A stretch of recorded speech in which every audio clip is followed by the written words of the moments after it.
Hindi kita bibiguin.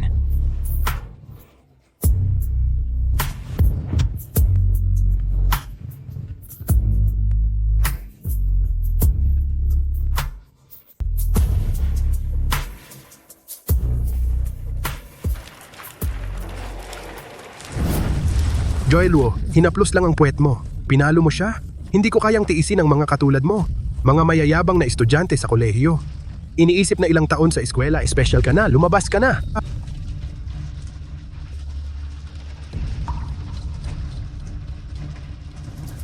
Aalis ako, ngunit bayaran mo ang sahod ko ngayong buwan.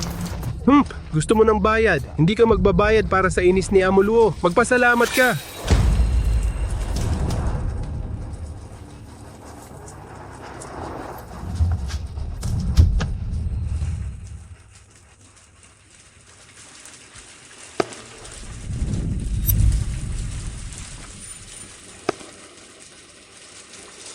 Jigu, puno ng mga batang dilag ang Chinyuan. Humanap ng bago. Mas gusto ang estudyante. Pero ang matriarka ng Gu, Paano kung ako?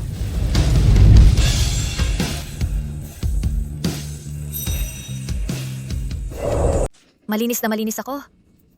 Bigyan mo ako ng pagkakataon. Shen Qingli, baliw ka ba? Alam mo ba kung sino ang kinakalaban mo? Alisin mo ang marurumi mong kamay. Paano naging siya? Shenqing yan, sa iyong kaawa-awang kakayahan. Naglakas loob kang hamunin ako. Tama na ang usapan. Maging lalaki ka at patunayan mo sa court. Pero kung matalo ka ulit, ano ang mangyayari? Ako, ibibigay ko sa iyo ang aking kapatid na babae. Bata pa ang kapatid mo, di ba? Nakakadiri ka. Bata, bakit hindi mo na lang ako tawaging kuya?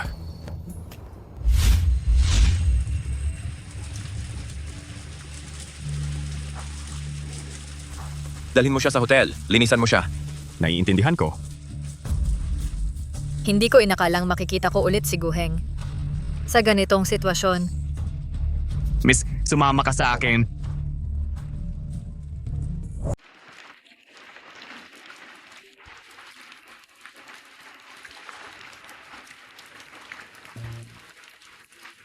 noon, naniwala akong walang muwang na isang araw magiging kapantay kita. Pero ngayon parang, hindi na darating ang araw na iyon.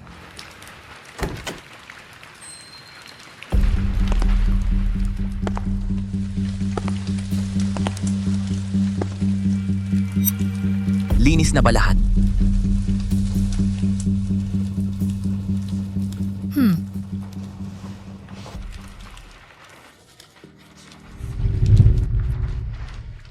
Halika rito.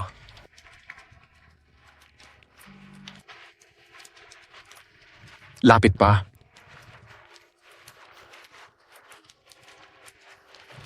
Anong suot mo yan? Basang-basa lahat ng damit ko. Walang tuyong damit na mapapalitan. Ito ang shirt ko.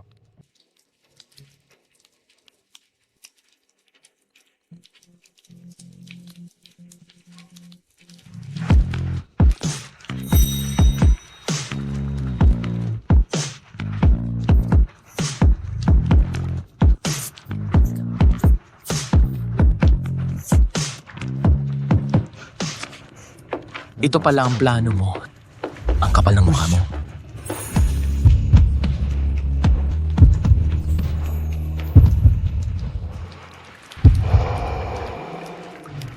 Hindi mo itutuloy? Mr. Gu.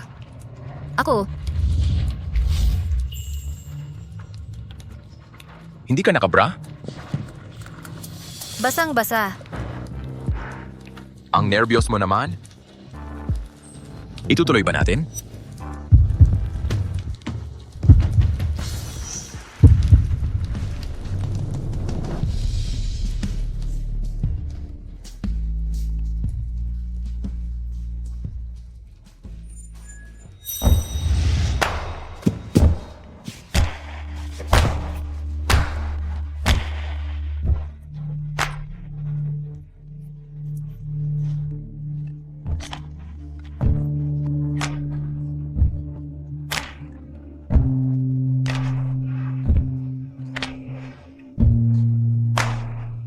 Mr. Gu,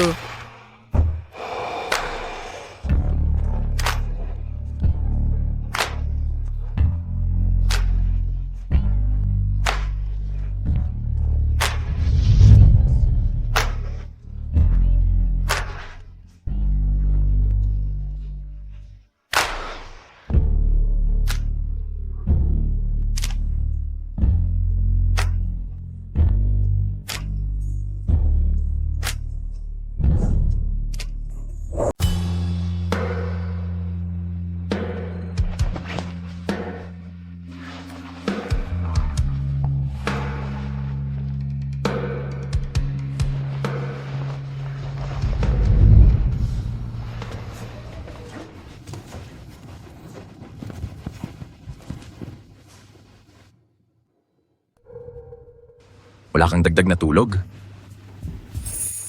May part-time job akong puntahan.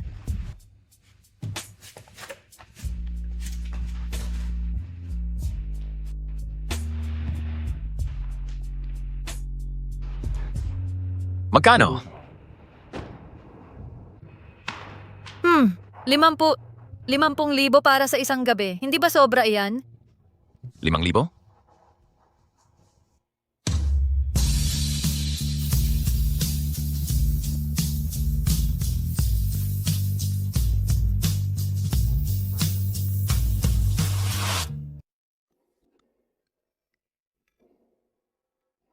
Hmm. 5,000.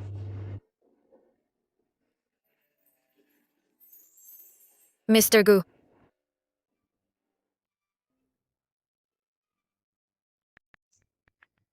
Idagdag mo ako sa contacts mo. Ililipat ko ito sa iyo mamaya.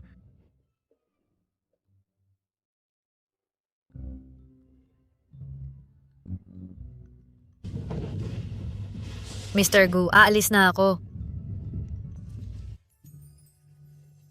Teka, Huwag kang mag-alala. Hindi na kita iistorbo. Pantay na tayo. Kung magkita ulit tayo. si Secretary Lin ang maghahatid sa iyo.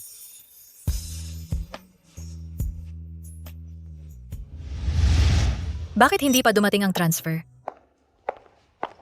Miss Shen, ano ang pulang marka sa leeg mo? Shen, ano ang pulang marka sa leeg mo? Baka allergic reaction lang yan. May nililigawan ka, di ba? Marami na akong naranasan, alam mo. Kaya kong malaman ang pagkakaiba sa pagitan ng pantal at sugat ng halik. Maganda kang babae na bubuhay mag-isa. Walang sumusuporta sa'yo. Ngayong may kasintahan ka na may mag-aalaga sa'yo. Nakakapanatag ng loob ko. Hayaan kang bumalik sa trabaho.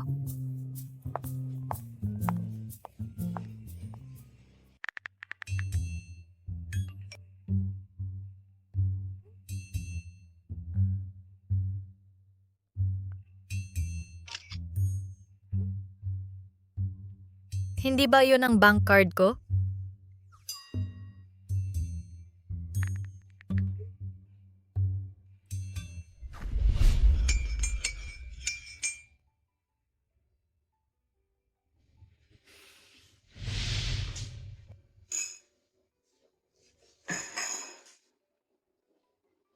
Lumapit ka. Dito lang ako para sa bank card. May trabaho ako ngayong hapon. Aalis ako pagkatapos. Mr. Gu, wala akong oras para dito.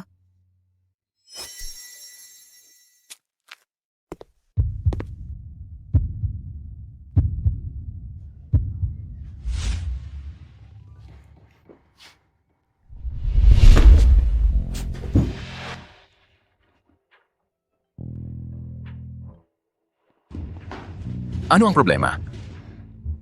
Mr. Gu, ano ang ginagawa mo?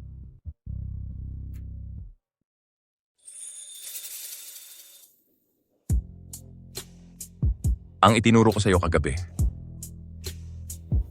Nakakalimutan na ba? Ang itinuro ko sa iyo kagabi. Nakalimutan? May utang ka pa sa akin sa kagabi. Ngayon, tapos na ang transaksyon natin. Jigu, magpigil ka naman. Mainit ang katawan mo. Nilalagnat? Medyo lang. Hindi tayo nag-ingat kagabi. Nag-ayos ako ng doktor para sa'yo. Pa-check up ka sa kanya. Magre-reseta siya ng gamot. Hindi na, uminom na ako ng gamot. 5,000. Ibigay mo na sa akin ngayon.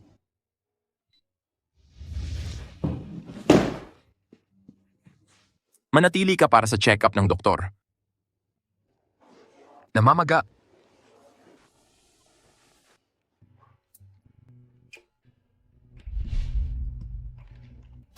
Miss Shen, mahina ang katawan mo. Kumain ng 3 beses sa isang araw. Balansehin ang karne at gulay. Panatilihin ang tamang nutrisyon. Matulog ng sapat. Ang lagnat ko dahil sa naulanan. Mahina ang resistensya mo. Kagabi ang una mong pagkakataon at nabasa ka sa ulan. Magpagaling ka ng maayos para hindi na maulit ito. Ulit? Wala nang pangalawang beses.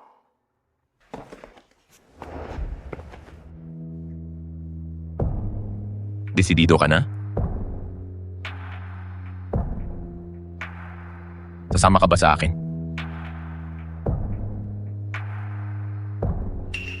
Ang ibig niyang sabihin ay maging kerida niya? Tingnan mo ako. Sagutin mo ako ng seryoso.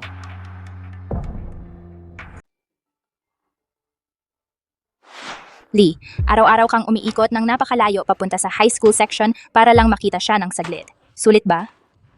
Siya ang pampalakas ko. Isang mabilis na tingin sa kanya ay nagbabalik ng aking lakas ng buo.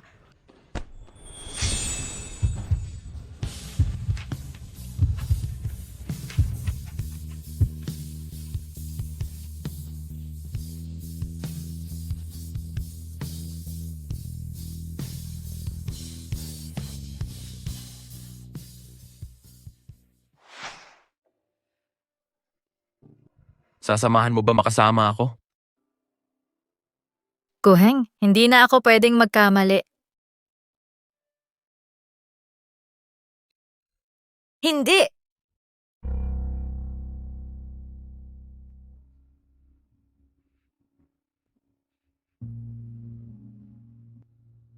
Mula ngayon, kapag nakita mo ako, tandaan mong lumayo ka.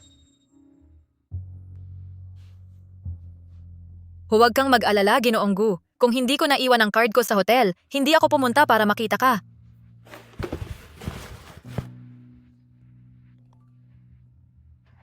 Sampu. 100,000? Ibinigay niya ito? Miss, kung walang kasama, hindi ka makakapasok sa grupo Chow Yue.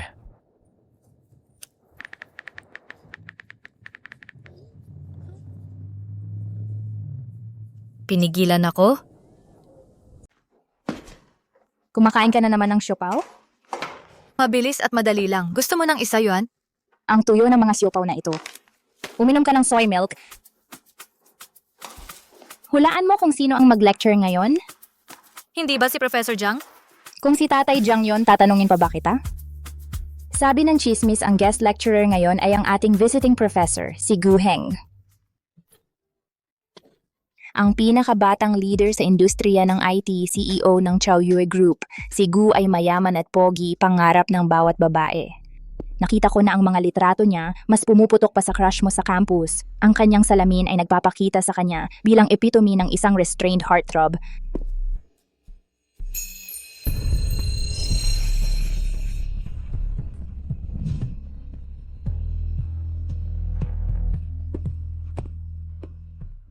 Restrained? Parang lobo na nagbabalat kayong tupa. Lee, bantayan mo ang iyong bibig.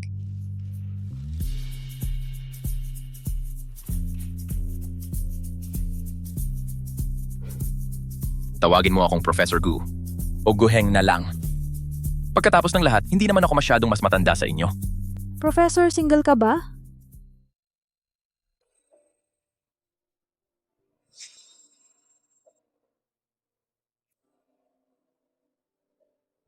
May nobya ka ba?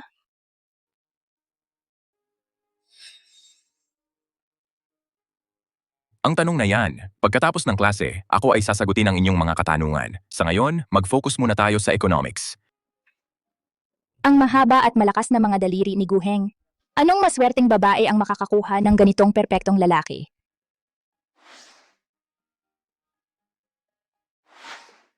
Lee, bakit ka namumula? Maalinsangan sa classroom. Eto, papasagutin ko ito sa isang tao. Ang babae sa ikalimang hanay. Gitnang upuan puting damit. Sagutin mo ang tanong.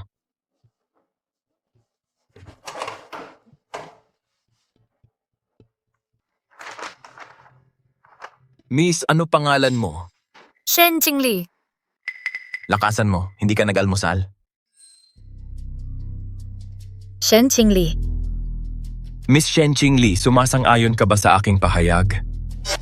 Oh, Oh? Sa tingin mo ang tao ay alipin ng pera? Na ang mga tao ay magsasakripisyo ng kanilang mga halaga para sa kayamanan?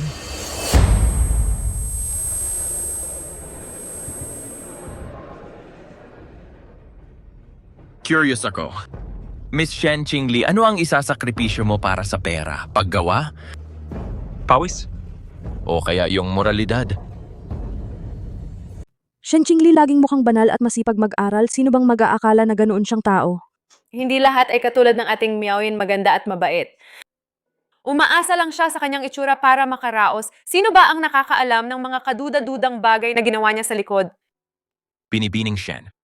Huwag kang mag-daydream sa klasiko ulit. Opo ka na, magpatuloy tayo. Guheng sa iyong isip. Ako ba talaga ay ganoong klase ng tao?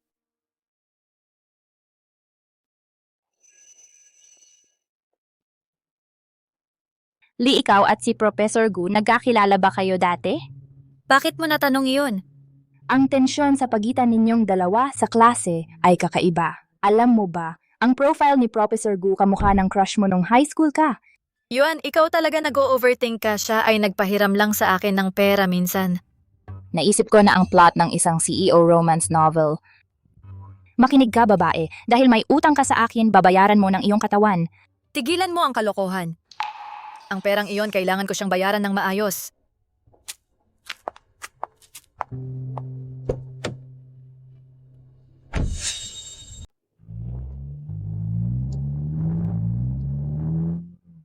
Hindi ba yan si Shen Miaoyin? Yung natalo mo sa beauty contest? Bakit si Professor Gu ang naghahatid sa kanya? Ugh, ang imahe ko kay Professor Gu ay nasira. Para lang siyang ex ko. Hindi niya matiis ang magandang mukha. Li, tingnan mo. Si Shen Miaoyin, nagpapakita ng mga designer bags at alahas. Mukhang nakakuha siya ng sugar daddy. Ang gago! Kahapon, hiniling niya na maging kasama ko siya at ngayon, kasama niya ang ibang babae. Kailan kaya ang isang guwapong may taste gagastos ng malaki para sa'yo? Mas mabuting umasa na lang sa sarili. Wala akong oras para isipin iyan. Umaasa lang ako na makahanap pa ako ng part-time jobs para bayaran ang medical bills ng kapatid ko. Narinig ko ang Buyecheng ay kumukuha ng pianist, pero night shift iyon. Baka mas mahirap iyon kaysa sa Chinyuan. Magkano ang sahod nila? Sa tingin ko, 2,000 isang gabi. Kokontakin ko ang recruiter nila. Miss Shen, magaling kang tumugtog ng piano. Ito ang kalahati ng bayad mo ngayon. Ang natitira ay babayaran pagkatapos ng performance mo ngayong gabi. Salamat, manager. Pupunta muna ako sa restroom. Tumigil ka dyan, miss. Padaanin mo ako. Sandali lang, kinuha mo na ang pera. Sinusubukan mong takasan kami. Kailan ako kumuha ng pera mo?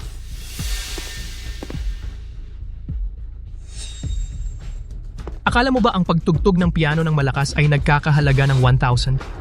Ikaw pala? Ibabalik ko sa iyo ang pera. Padaanin mo ako. Isisi mo sa katotohanang ikaw ay masyadong kaakit-akit. Akala mo ba ang pag-alis sa Chinyuan ay nangangahulugang pakakawalan kita? Gumugol ka ng oras sa akin ngayong gabi. Kung mapasaya mo ako, baka bigyan kita ng extra na pera. Bitawan mo ako. Pakawalan. Ay!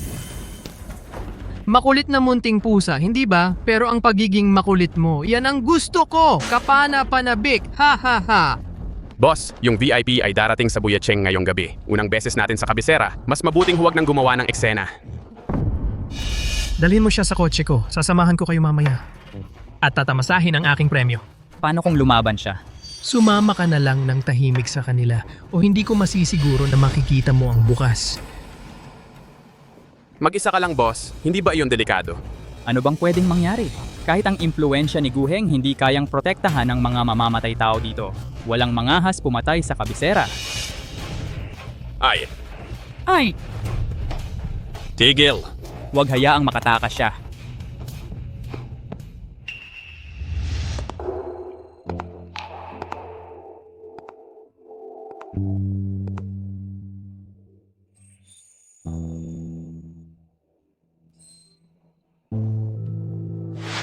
Sa susunod na makita mo ako, tandaan mong lumayo.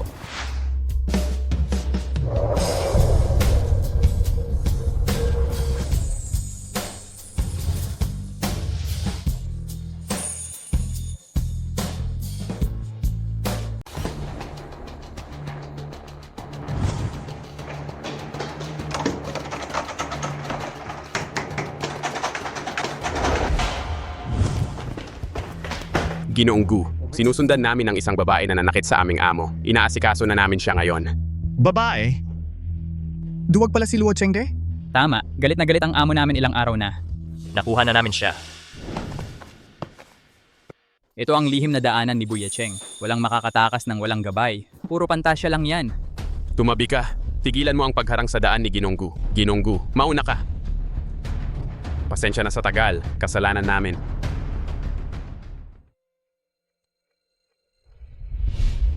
Ginoong Gu. Hindi ako sasama sa kanila.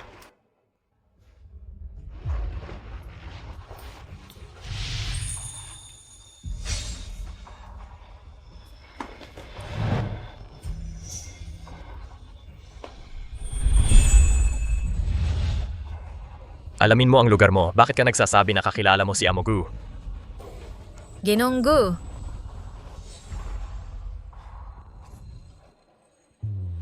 Kung tutulungan kita, ano ang makukuha ko? Ano ang gusto mo?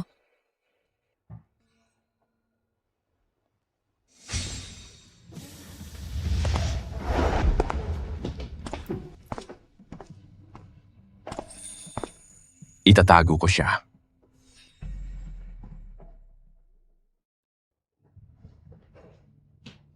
Palihim na umiiyak? Mahiyain ka. Huwag mo nang isipin na pumunta sa mga ganoong lugar. Pumunta lang ako rito para sa oportunidad sa piano gig. Ito, saan ito papunta? Ang lounge. Maghintay sa loob. O umalis na mag-isa ngayon.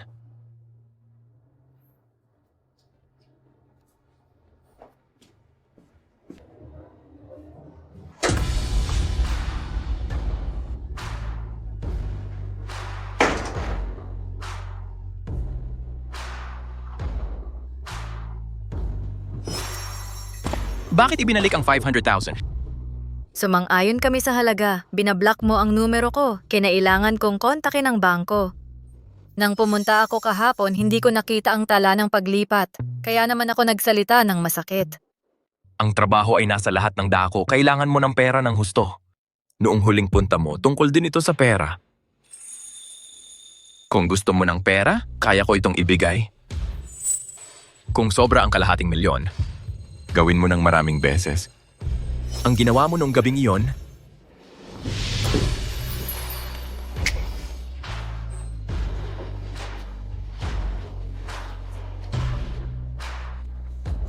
Shen Qingli. Talagang gusto kita.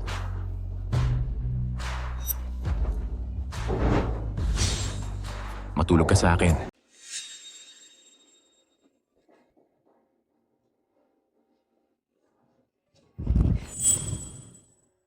Ayaw ko. Bakit? Nasaktan ba kita? Hindi lang ikaw ang nasasaktan. Huwag. Ang dahilan? Ang ganitong pera, sapat na ang isang beses na kitain ito. Bukod doon, hindi ba sinabi mo sa klase na hindi dapat iwanan ng tao ang kanilang moralidad para sa pera? Galit? Binabalaan na kita nung nakaraan na lumayo ka sa akin. Ikaw ang lumapit sa akin ngayon. Tinanong mo kung ano ang gusto ko. Gusto kita. Tinanong mo kung ano ang gusto ko. Gusto kita. Hindi kailangan ako. Pumunta ka sa iba. Kahit sino pa. Sa pagkakataong ito totoo, sinira ko ang pangako ko sa'yo. Titiyakin ko na sa susunod na magkita tayo, lalayo ako. At ang utang ko sa'yo, babayaran kita balang araw. Ito ang totoo. Ayoko nang may utang sa akin. Ang utang sa akin, kukunin ko na ngayon din.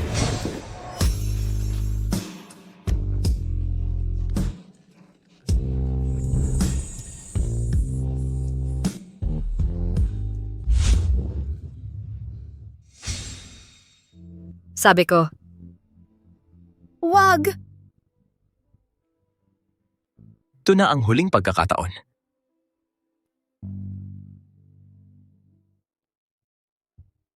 Mr. Gu, pero ang iyong mga labi.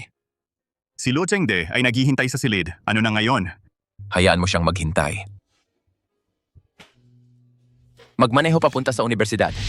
Ito, Si Mr. Gu ay ayaw ng kakaibang amoy at ang kanyang karaniwang sasakyan ay nangangamoy pabango. Ipinadala ito para linisin. Maingat siya sa kalinisan. Kumuha ng malinis. Mas mabuti kung estudyante sa kolehiyo.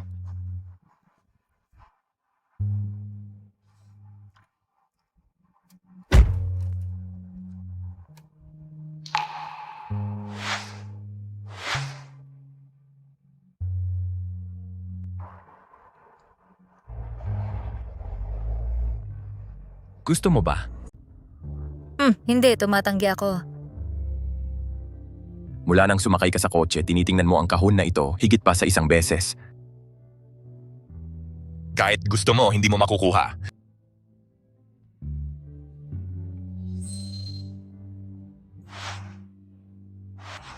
Gu, regular ka bang nagpapacheck up sa kalusugan? Karaniwan tuwing 6 na buwan pero sobrang busy siya ngayong taon. Kaya ang pisikal na pagsusuri niya naantala hanggang ngayon. Mahalaga pa rin ang regular na check-up. May mga babae sa klase namin na nagpa-abort at ang iba nagkasakit. Ang mga issue sa kalusugan nila ay walang kinalaman sa akin. May sakit ka? Hindi ako. Sobrang healthy ako. Nagpapaalala lang. Sa'yo. Sino ang makakasigurado? Sumama ka sa akin bukas para magpa-check up. Ako. Pagkatapos lang ng check up mo ay mapanatag ako.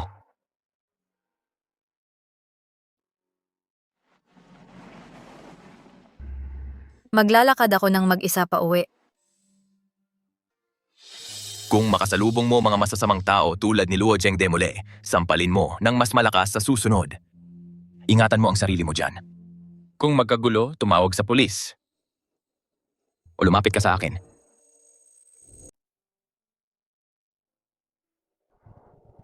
Salamat.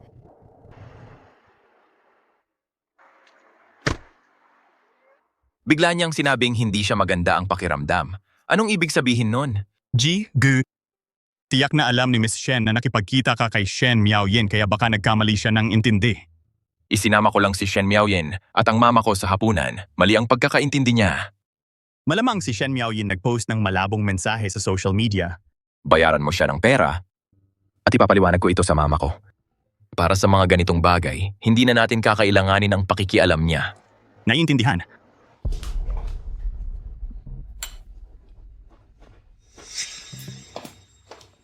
Lumabas ka.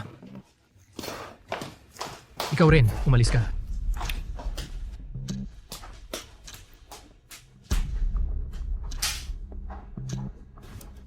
Gu, matagal na tayong hindi nakita. Kung walang importante, pwede ka na ring umalis. Sandali, meron nga akong sasabihin. Pinamamahalaan ko ang Haicheng Group pero wala akong tunay na kapangyarihan. Marami ang tumatangging sumunod sa utos ko. Pwede mo ba akong bigyan ng bahagi sa kumpanya? Lahat ng shares ay sa iyo na. Paano naman ang profit sharing? Ikaw, 70%? Ako, 30%. Ikaw, 80%. Ako, 20%. Ikaw, 90%. Ako, 10%. Ibibigay ko pa sa iyo ang winery. Ayos ba yan sa iyo? Hindi mo makontrol ang mga tauhan mo. Wala kang silbi sa akin. Matalino kang tao. Kahit sa pagkuha lang ng sweldo mo, pinamamahalaan ng Haicheng Group, ang taunang kita mo ay umaabot pa rin ng milyon-milyon. Tama si Secretary Lee. Ang sinabi ko kanina, ituring mong hindi ko sinabi. Ito ang kapital. Ang mga tusong taktika mo. Mas mabuting pigilan mo sila. Mr. Gu, ako. Hindi na ako maglalakas loob ulit. Lahat ng kita mula sa Haicheng Group ay darating sa akin at ang wine estate din, isa pa. Lumayo ka sa mga taong bawal. Naiintindihan, napakalinaw. Sino ba naman mag-aakala na ang isang tulad ni Guheng ay mas gusto yung tipo ng inosenteng babae? Kaya pala lahat ng mga magagandang ito hindi mapansin niya. Anong coincidence, Miss Shen? Kailangan mo ng masakyan? Saan? Salamat, okay lang ako. Walang problema. Talaga, okay lang ako. Sige, okay.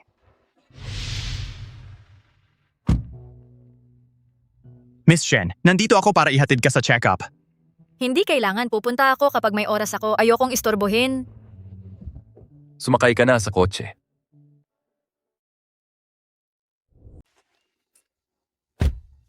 Kamusta, Ginoong Gu? Sino yung taong kausap mo sa gate ng paaralan? Kaklase ko, kasing grado ko. Gusto ka niya? Dati niya akong niligawan. Gusto mo rin ba siya? Mukhang na-enjoy mo ang usapan sa kanya. Hindi.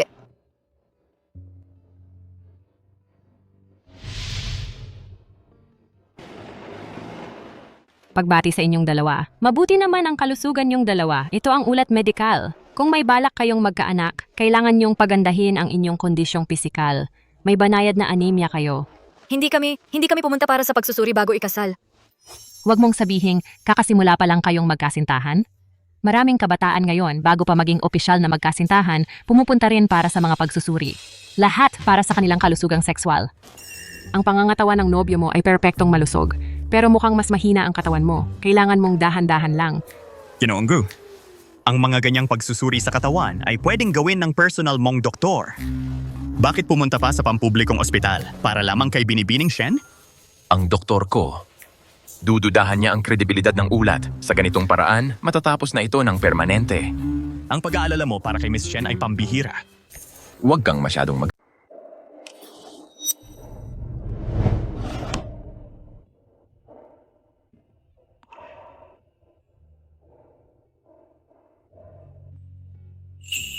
Iniingatan ko siya. Talagang nagustuhan mo si Miss Shen, hindi ba? Siguro, may ibig sabihin ako sa kanya.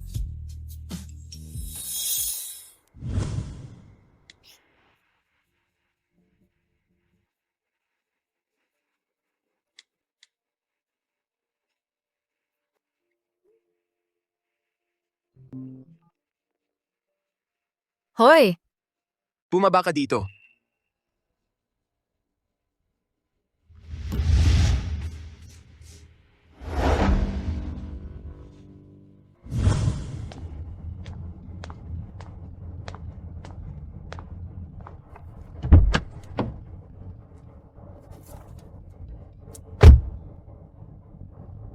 Mr. Gu, uminom ka na.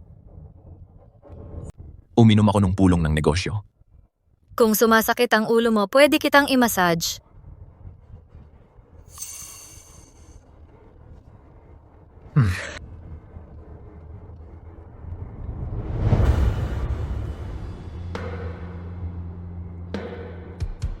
Bakit hindi ka nakatira sa campus?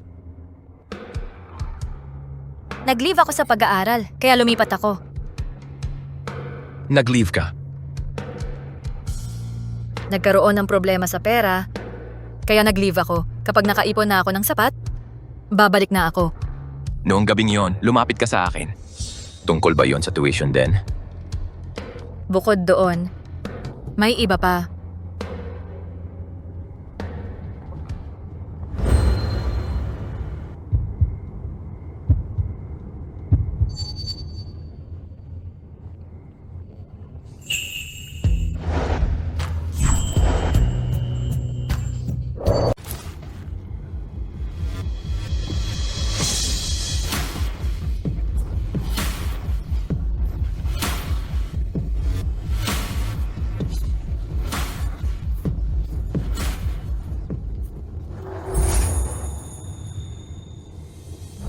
Pasensya na, Mr. Gu.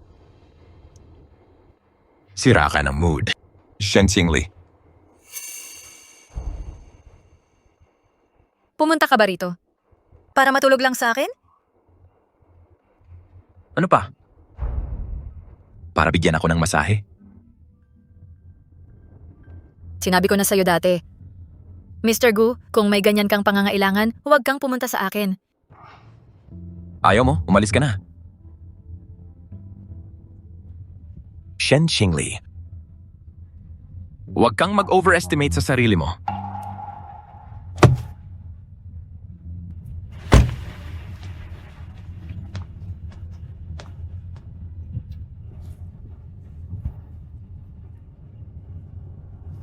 Mag-drive ka.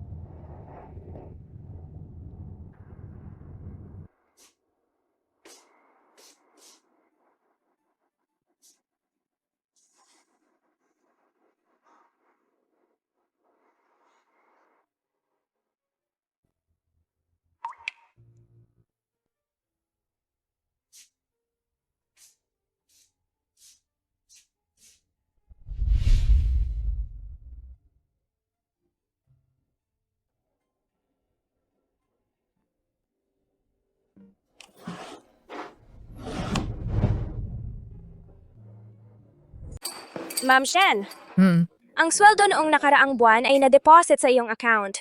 Salamat, Ate Man. Gustong-gusto ng mga bata ang iyong mga klase. Karapat-dapat ka dyan. Tungkol sa part-time na trabaho na tinanong mo, may posisyong nagbukas. Tamang-tama ang timing. Isang golf caddy ang nagkaroon ng kagipitan sa pamilya. May karanasan ka sa ito, kaya inirekomenda kita. Ate Man, hindi sapat ang pasasalamat ko. Isang simpleng banggit lang, hindi na kailangang pag-isipan pa.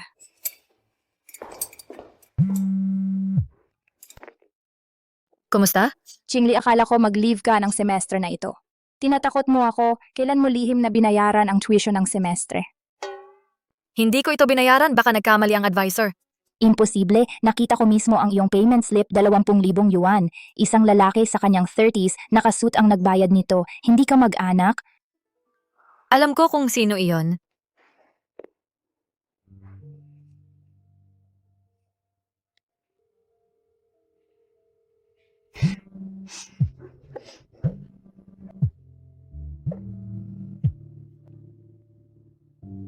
Kumusta? Magsalita ka, busy ako. Ikaw ba ang nagbayad ng tuition ko? Oh, Sa totoo lang, humingi ka sa akin ng 5,000. Pero napakaliit niyan manatili sa paaralan. Mag-focus sa iyong pag-aaral. Huwag umasa sa iyong itsura para isipin na mananatili kang malinis sa industriyang ito. hindi mo na alalahanin.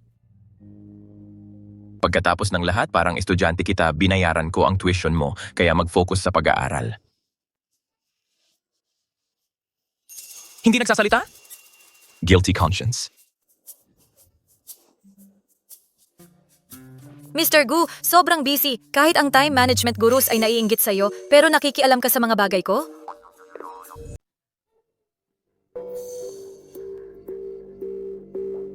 Patahimikin sila. Jigu, kami ay mga estudyante mula sa Jingbei University. Wala talaga kaming alam. Pakiusap. Paalisin mo kami. Hindi na. Namin ulitin.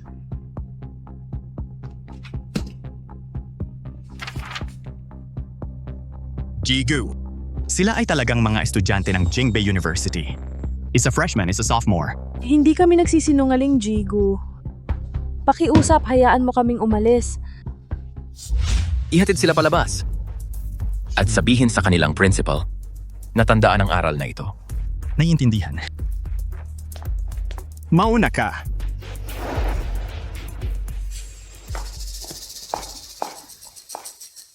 Jigu. Sila ay pinadala ni Luo Zhengde, isang regalo para sa iyo. Sa tingin niya ay masisiyahan ako sa ganitong uri. Marahil si Luo Zhengde na pagkamalan ang iyong pag-aalaga kay Miss Shen bilang romantikong interes sa mga babaeng estudyante. Sabihin sa kanya na tumigil sa pag-aakala. At saka, ang relasyon ko kay Shen Qingli ay puro profesional lamang. Ipinagtatanggol mo siya at binabayaran ang kanyang tuition. Yan ay lampas na sa professional. May appointment ba sa hapon?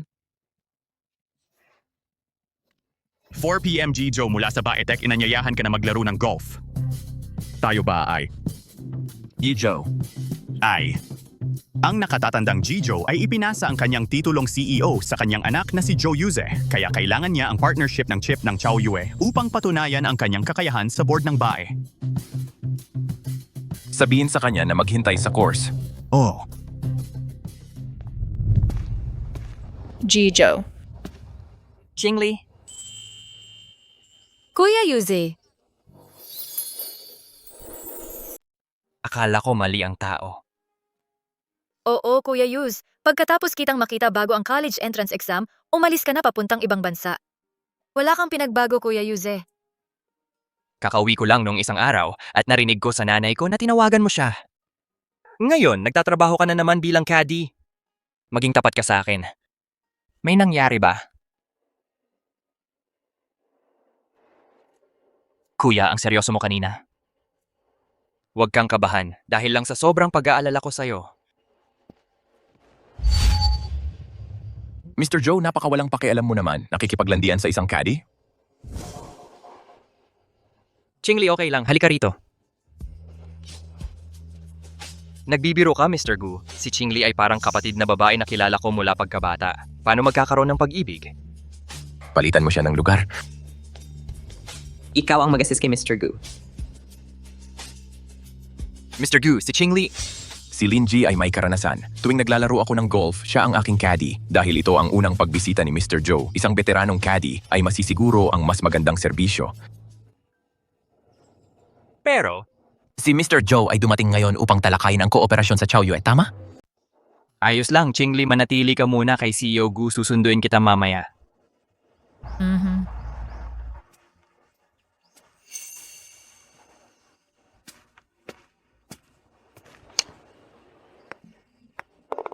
Ang galing!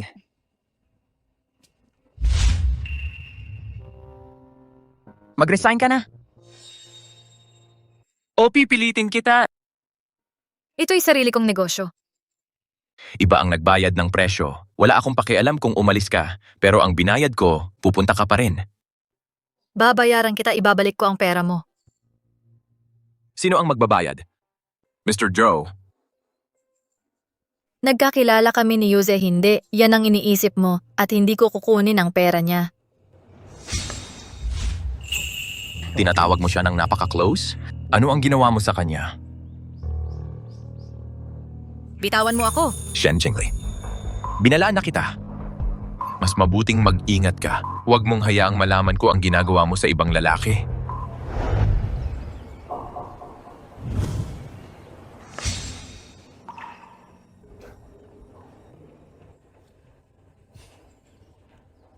Gusto ako ni Siogu. Ano bang nagawa ko para isipin mo yon? Dahil ba sa sinuportahan ko ang pag-aaral mo? Ang pagkakaintindi ko sa one night stand ay nagkakasundo tayo sa pangangailangan. Ipinagbili ko ang katawan ko, binayaran mo ito, tapos na tayo. Sa susunod, magiging estranghero na lang. Ngayon si Mr. Gu ay lumalampas sa hangganan. Hindi ba yan hindi naaangkop? O baka naman? Ganito ba si Mr. Gu? Sa lahat ng estudyanteng tinuturuan niya? Makatwiran. Estranghero.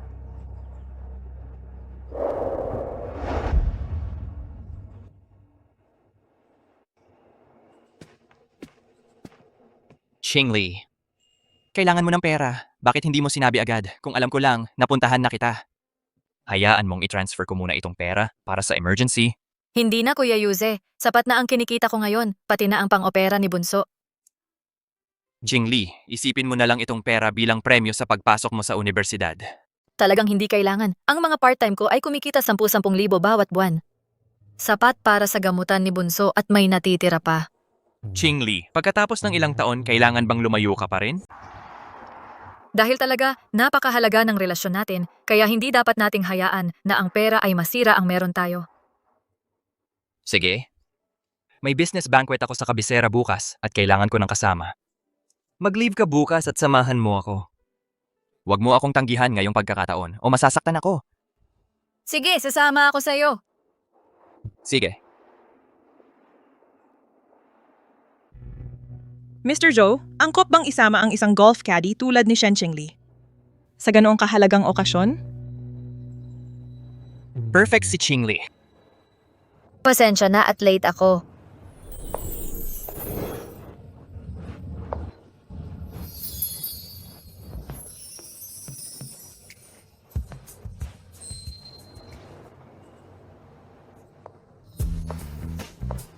Ano ang problema?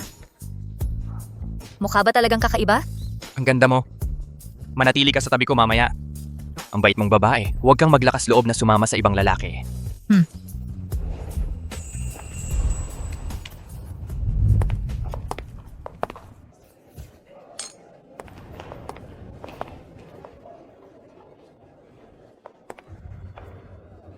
Huwag kang kabahan, nandito lang ako.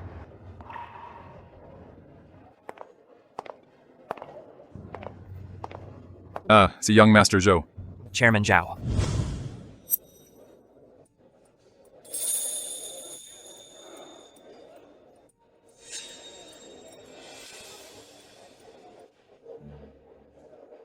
Mr. Gu, ito si Mr. Zhou Jr. Ang negosyo ng pamilya Zhou ay umunlad sa nakaraang 2 taon. Ang mga semiconductor wafer ni Zhou ay nasa production na ngayon.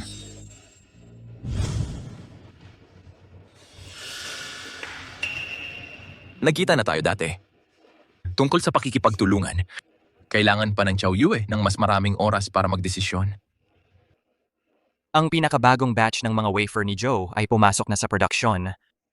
Pagkatapos makumpleto, magpapadala ako ng mga samples sa Chow Yue. Pagkatapos ay hihilingin ko ang ekspertong pagsusuri ni Mr. Gu. Antayin ko nang may pananabik. Yung Joe Group ay hindi ka bibiguin. Yuse, nagugutom na ako. Ang mga tapos na produkto ni Bae. Paumanhin. Si Mr. Joe ay dumating sa Beijing noong nakaraang linggo, ngunit nagdala ng golf caddy sa formal na business banquet na ito. Ang kanyang katayuan ay tila medyo hindi angkop. Naalala pa rin ni Mr. Gu si Qingli na nagtatrabaho bilang golf caddy. Sina Qingli at ako ay lumaki ng magkasama. Halos nasaksihan ko ang paglaki niya. Pakiusap, huwag mo siyang kulitin, Mr. Gu. Ang kawawang babae ay hindi pa naghapunan. Siguradong gutom na siya kanina. Iyon ay hindi wasto. Ang paghingi ng tawad ay dapat manggaling sa nagkasala. Ang kanyang boses ay masyadong mahina. Hindi ko narinig. Mahiyain si Qingli. Ito ang kanyang unang formal na piging. Huwag mo siyang pilitin, Mr. Gu. Kung siya ay itinuturing na mahiyain, kung gayon ang Beijing ay kakaunti ang mga babae na may mas malaking tapang kaysa sa kanya.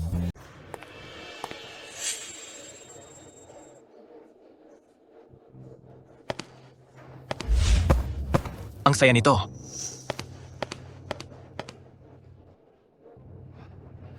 Tara na.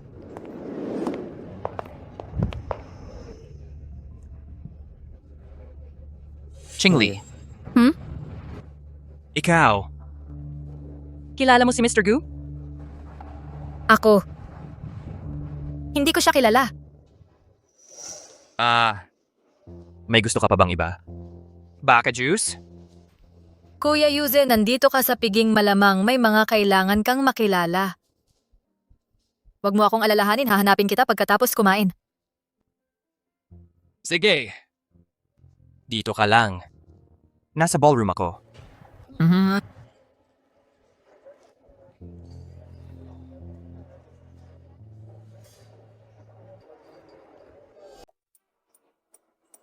Ginoong Gu, alam na ng iyong ama na naglagay ka ng mga tao sa paligid niya.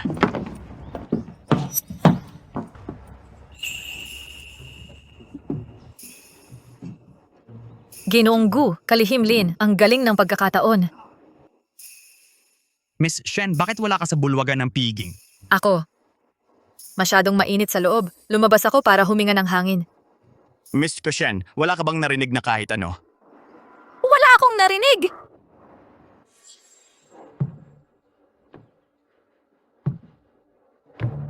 Ang pagsisinungaling sa harap ko ay may kapalit. Narinig ko lang si Kalihimlin na nagsabi. Nalaman na ng tatay mo, yun lang ang narinig ko. Sa totoo lang, wala na akong narinig pa. Si Kalihimlin ay mahina magsalita, yung isang linya lang ang malinaw na narinig ko. Sino ang pumili ng damit na ito para sa iyo? Joe Yuze.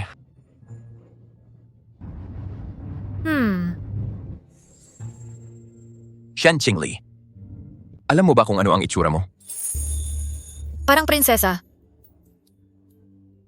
Prinsesa? Ilang taon ka na parang prinsesa ka pa rin. Ang itsura mo ngayon mukha kang menor de edad.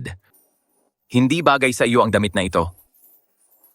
Bata pa ako. Hindi kakaiba ang mukhang bata. Hindi tulad ng iba na mukhang matanda kahit anong isuot.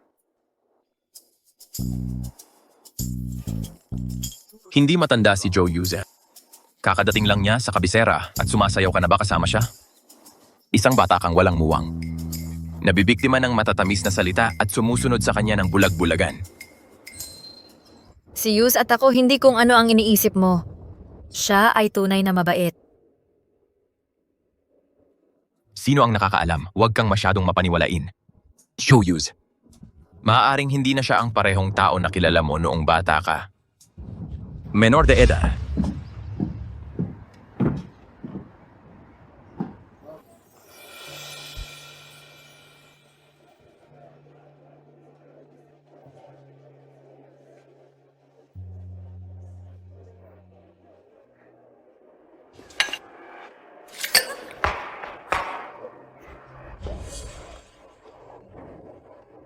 Papalitan ko ang damit mo, magbago ka ng ibang damit. Dalhin mo siya sa lounge. Pero pribadong lounge iyon ni Mr. Gu. Hindi ba dapat tayong... Magpalit ng ibang kasuotan? Gaano katagal iyon? Tingnan mo ang kapansin-pansing mancha ng alak. Sobrang halata. Kung magsalita siya ng kung ano-ano at marinig ni Mr. Gu, manatili ka sa kanya, pabilisin mo siya. Sumama ka sa akin.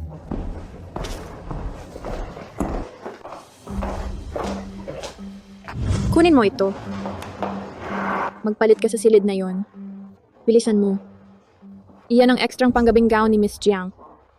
Mas mahal pa yan sa damit mo. Itago mo na lang.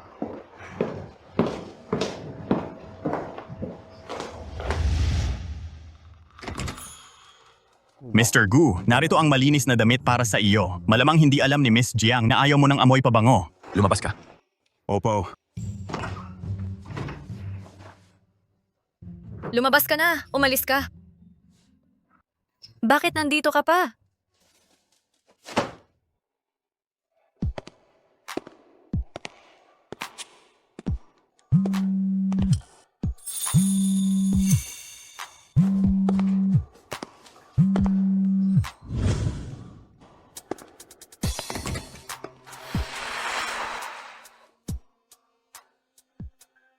Nagbibihis sa lounge ko?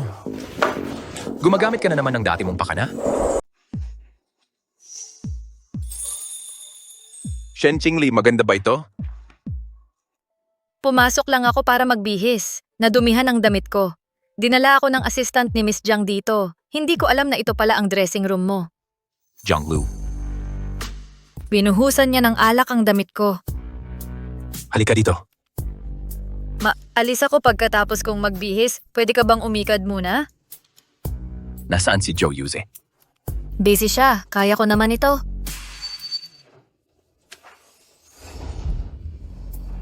Sinasabi mo ba na ang assistant ni Jiang Lu ang nagbigay sa'yo ng card? Oo. Nasaan ang card?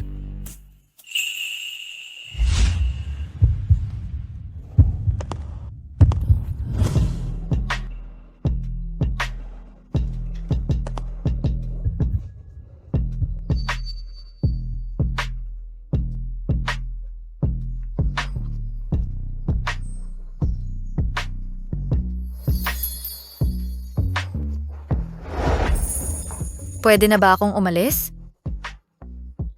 Ang dumi naman. Bakit mo sinusuot yan? Ang damit na ibinigay sa akin ni Miss Jiang. Hindi ko isusuot yan.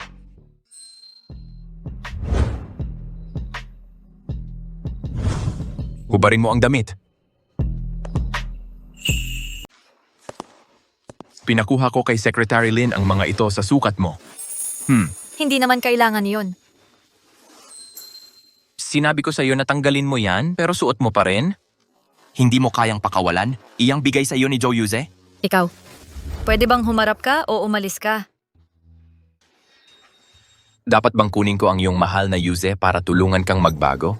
Wala namang relasyon kami ni Yuz. Bakit hindi ka man lang maniwala sa akin? Bakit? Bakit patuloy mo akong tinatanggihan? Marami kang babae, hindi mo ako kailangan. Sino ang nagsabi sa'yo niyan? Ako mismo ang nakakita at nakarinig. Noong araw na iyon, nakita ko si Shen Miaoyan na sumakay sa kotse mo. Noong tumawag ako tungkol sa tuition, tinawagan kita at narinig. Mga tunog na iyon, mga boses ng dalawang babae. Sa dami ng mga babaeng yun, bakit hindi mo ako pabayaan?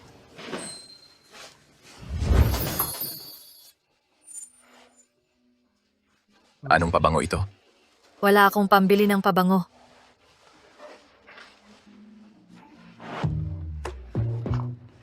Kung gayon, bakit? Nasakita kita ang iyong paglalapit sa bawat pagkikita natin? Anong engkanto ang ginawa mo sa akin? Wala akong ginawa. Ito ay sarili mong gawa. Bitawan mo ako. Pakakawalan kita. Kung hahalikan mo ako, tulad noong gabing Ayaw ko. Shen Qingli, may utang ka sa akin. Babayaran kita. Ano mang kaya ko. Ngayon din. Pumili ka ng iba. Sige. Saka kita hahalikan. Parang aso ka ba? Ang dami mong kagat. Jake,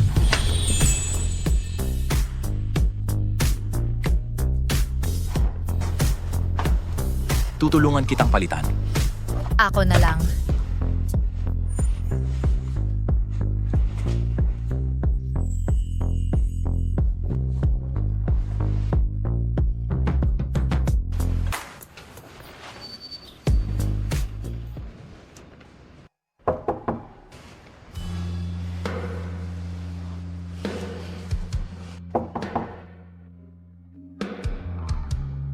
Gu, nandito si Miss Jiang para makita ka. Sabi niya gusto raw humingi ng tawad.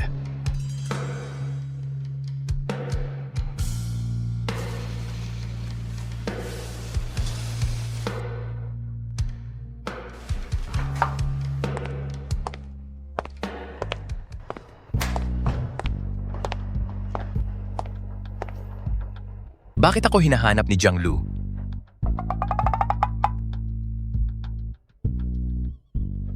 Nasa loob ba si Miss Shen? Miss Jiang, pinatanong ako ni Miss Jiang, may mali ba siyang sinabi kanina na offend ka? Ganitong kaliit na bagay at lalapit ka sa akin. Ibalik mo siya sa banquet hall. Sige. Yu. Ang damit mo.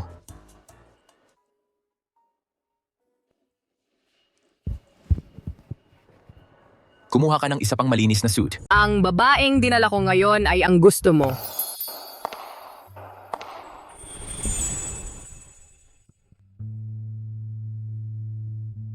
Qingli. Bakit ka nagpalit ng damit? Napaisip ako kung saan nawala ang cute kong kapatid na nakaprinsesa. May nagtapon ng alak sa damit ko. Napilitan akong magpalit nito. Yuzi, nakita kitang kausap si Miss Jiang kanina. Kilala mo ba si Miss Jiang? Siya. Siya lang ang tagapagmana ng pamilya Jiang. Ang tatay at lolo niya ay may matataas na posisyon sa politika. Plano ng pamilya namin na magkaisa sa pamamagitan ng kasal. Kung si Jiang Lu magiging Mrs. Gu, ang paggawa ng connection ngayon ay makakatulong sa amin sa hinaharap. Mr. Zhou.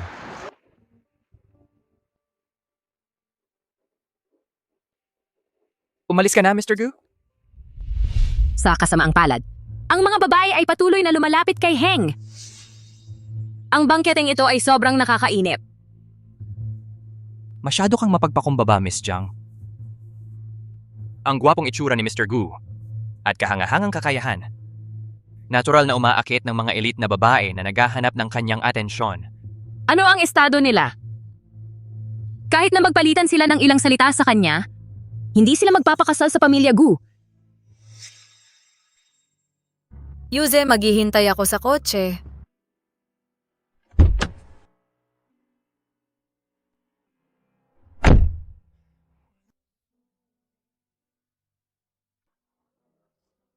Heng, sabay na tayong umalis?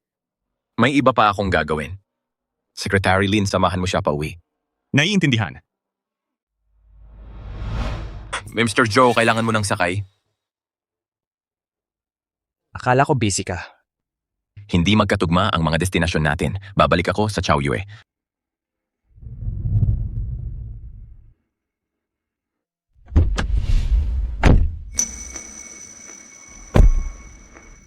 Qingli, sa harap ka maupo. Sasama ba si Mr. Gu sa atin? Sige.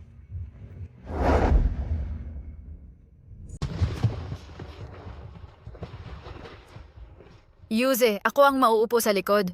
Wala nang kailangan na formalidad, Ginong Zhou. Saan tumutuloy si Qtong? Walang problema. Pumunta muna tayo sa Chaoyue Group. Mahalaga ito. Sinisiksik ako ni Qtong. Inaasar mo na naman ako, Ginong Gu. Napakabait ni Qingli. Tigilan mo na ang lagi mong panunukso sa kanya. Mabait? Ang pagsunod ay mabuting asal. Sumusunod ba siya? Nung bata pa si Qingli ay minahal ng sobra ng kanyang ama at kuya. Wala siyang naging panahon ng pagre-rebelde. Ganun lang talaga siya.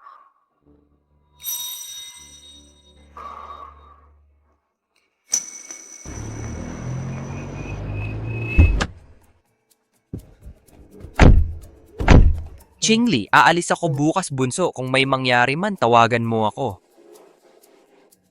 Tawagan mo ako kahit walang problema. Sige Kuya Yuze, aakyat na ako ngayon.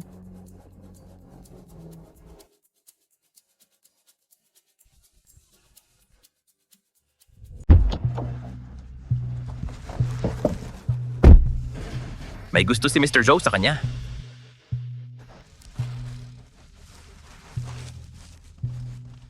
Nung bata pa ako, kaibig-ibig si Chingli. Ngayong, lumaki na siya. Nagsimula na akong makaramdam. Hindi mo ba siya itinuring na parang kapatid? Dahilan lang ang tawag na kapatid. Napakaingat ni Chingli. Kung wala ang koneksyong ito, hindi ko siya madadala dito. Ano? Si Mr. Guba ay may gusto rin sa kanya?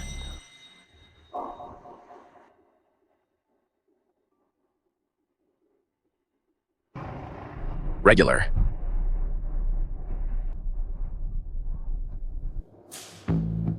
May mga reklamo ang mga bisita tungkol sa'yo. Chingli, may na-offend ka ba? Tumawag sila para magreklamo, sinasabing mahina ang serbisyo at pang-aabuso sa salita. Hindi iyan totoo. Hindi ako nambastos ng mga bisita. Maaari mo bang sabihin kung sino ang nagreklamo? Tanging na ito ay isang premium na miyembro ng VIP. Chingli, pasensya na. Simula bukas, wala ka ng trabaho.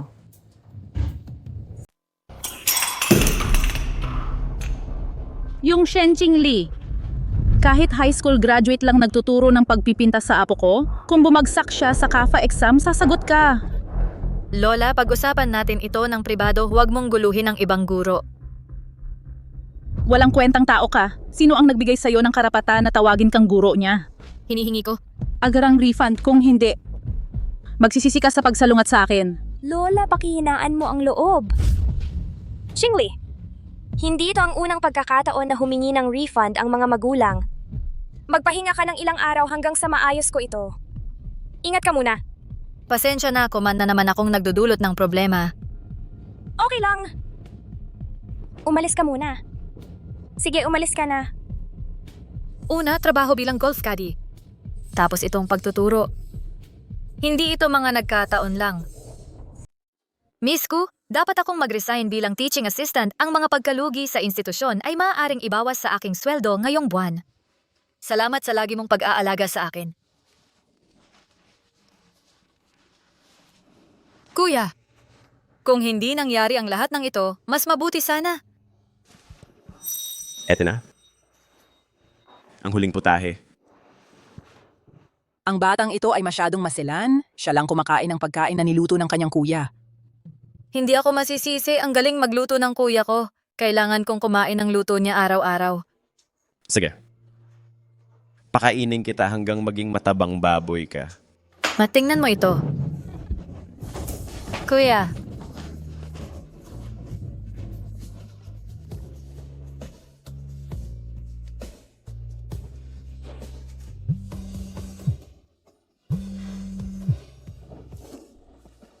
Hello? Miss Shen si Mr. Shen ay nagkaroon ng respiratory arrest 2 oras ang nakalipas. Ano? Nagawa naming buhayin siya kakastabilize lang ng kondisyon niya. Dr. Zhao, kung magpapatuloy ito, ang kapatid ko ba? Nag-aalala rin kami tungkol dyan, pero ang US ay nakabuo ng bagong protocol ng paggamot na espesipikong dinisenyo para sa mga pasyenteng tulad ni Mr. Shen. Gusto mo bang subukan? Kung itutuloy natin, ano ang tsansa na magising siya? May mga panganib ba? May mga panganib talaga, pero may 80% na tagumpay. Ang halaga ng paggamot ay 1,000. Kailangan ko ng oras para mag-isip. Lumalala ang kondisyon ni Mr. Shen, pakiusap. Magdesisyon ka na agad. Naiintindihan.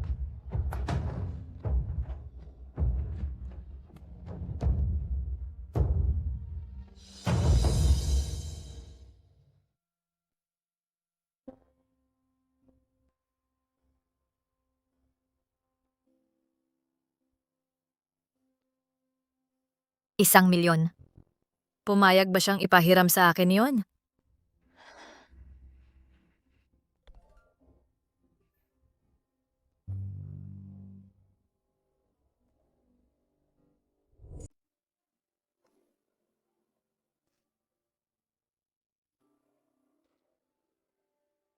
Wala akong tigil para makuha ang gusto ko. Guheng. Sa loob ng 9 na taon, anong uri ng halimaw ang aking nahulog?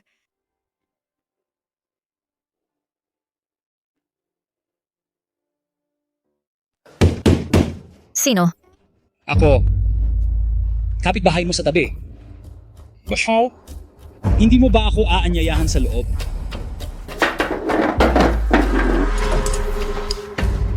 Hindi ka ba natatakot na marinig ka ng nobya mo? Puta, nahimatay na. Ipapakita ko sa iyo kung sino ang masusunod. Kasalanan ng maganda mong muka. Hindi pa ako nakakita ng katulad mo. Ang lakas mo mangakit. Buksan mo ang pinto.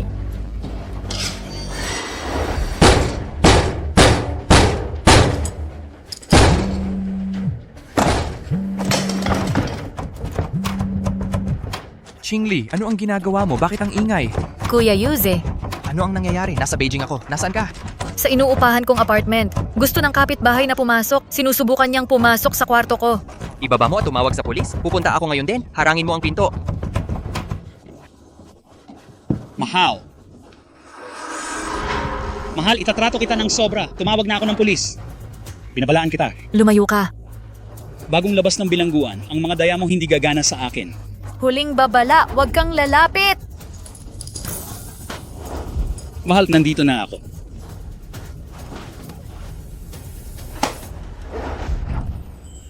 Huwag kang matakot, Qingli. Ako ito.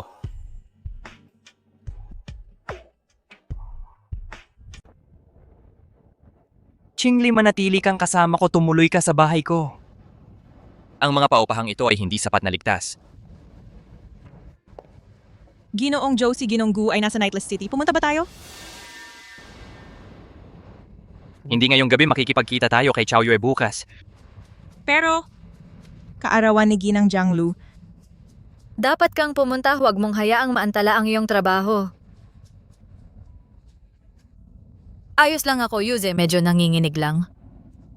Kung gayon, sumama ka sa akin pero magulo ang mga tao doon, lumapit ka sa akin. Para maprotektahan kita.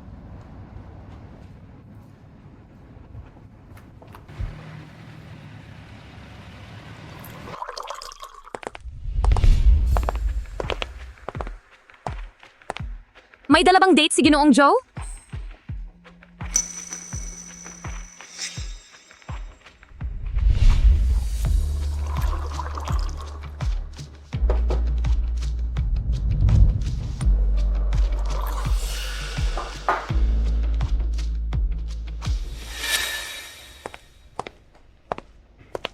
Noong nakaraang pagkakataon ay nadumihan ko ang iyong damit, pasensya na.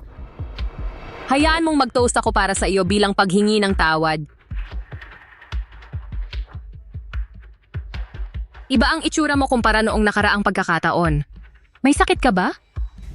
Hindi maganda ang pakiramdam. Kung hindi ka maganda ang pakiramdam, uminom ka na lang. Kalahating baso. Ginangjiang, hindi umiinom si Qingli. Ako na ang papalit sa kanya. Mukhang si Miss Shen. Sapat na ang edad para uminom.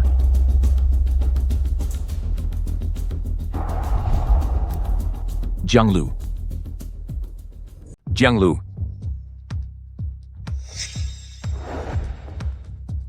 Heng. Gusto ko lang humingi ng tawad sa ate ko, yun lang. Kung susuka ka mamaya, gamitin mo ang palda mo para punasan.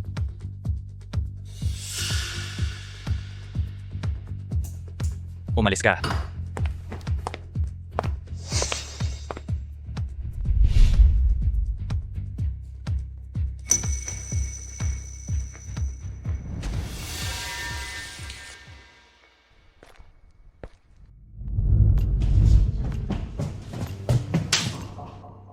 Hindi mo ba ako nakita? Hindi kami close ni Mr. Gu para bumate. Kung hindi ako nakialam, naubos mo na sana ang inuming iyan. Nalunok mo na ba? Ikaw na walang utang na loob. Si Yus ay nangangailangan ng tulong mo. Ayoko siyang abalahin. Isang inumin lang naman. Hindi ka naman mamamatay. Hindi. Inasar ba kita? Alam mo ang tolerance mo sa alak? Diba? Noong huling pagkakataon wala ako doon, isipin mo kung ano ang gagawin ng lalaking si Joe. Sa'yo. Guheng, sa huling pagkakataon, sinasabi ko ito, si Yuze at ako ay magkaibigan lang. Magkaibigan lang. Bakit niya pa dinadala ka sa mga lugar na ito? Kahit na si Yuz at ako ay nagsama, wala kang pakialam. Magkasama kami. Shen Qingli. Bitawan mo.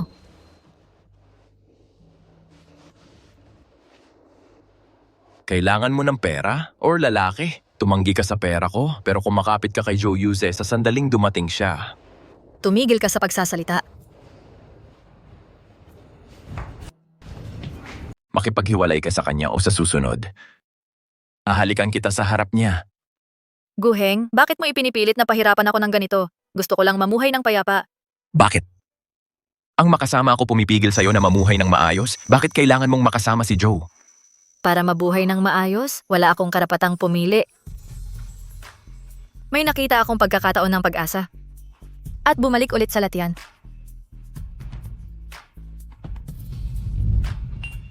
Paano mabuhay?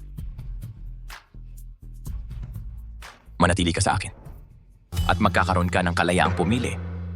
Sinasabi mo ba ang mga salitang ito? Sa ibang babae rin? Qingli, sumama ka sa akin. Pakiusap?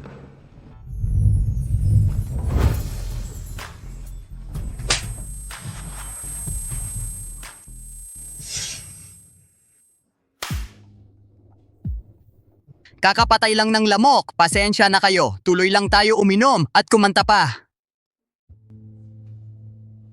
Huwag mo akong hawakan. Mukhang ayaw mo talaga. Shen Qingli, bahala ka na.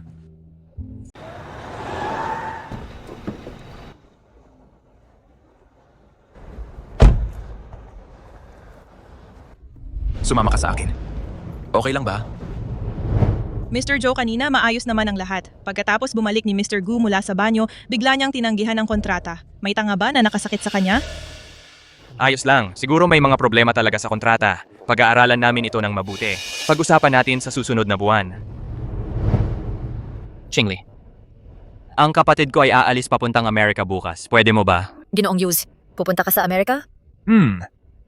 Para asikasuhin ang ilang negosyo. Tama, Qingyan. Nasa States din siya, di ba?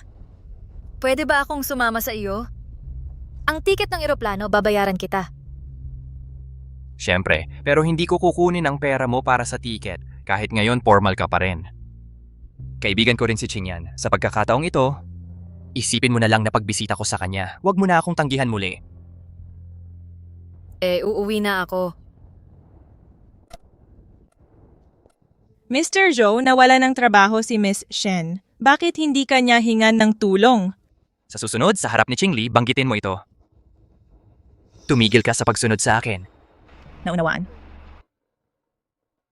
Qingli, kailan ka asa sa akin?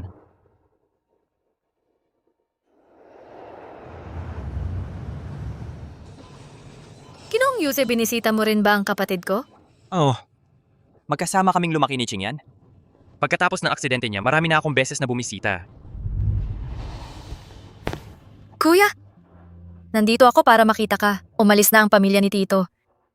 Ipinagbili ang bahay natin, gumising ka. Gumising ka at turuan mo sila ng leksyon. Qingli, huwag kang masyadong malungkot. Ginoong Yuze, gusto kong mapag-isa kasama ang kapatid ko. Sige. Huwag ka lang umiyak.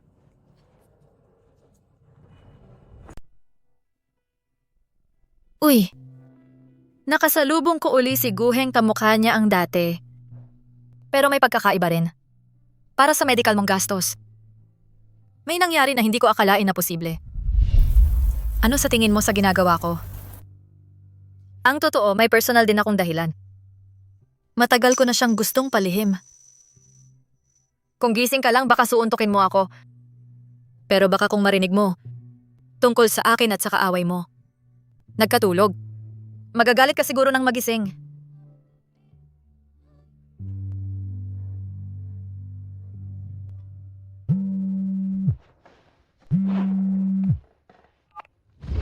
Musta? Miss, siya nung binayaran ko ang tuition mo dati sa paaralan. Binigay ko sa iyong tagapayo ang numero ko. Nagsimula na ang klase ngayon. Bakit wala ka doon? Ang aking kahilingan para sa pagliban ay naisumite na baka hindi niya napansin yon.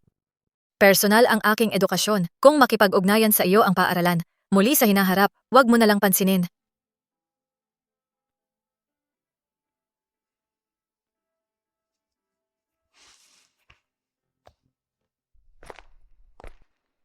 Sa Estados Unidos ngayon, maraming pasyenteng koma gamit ang bagong plano ng paggamot at nagkakaroon ng malay.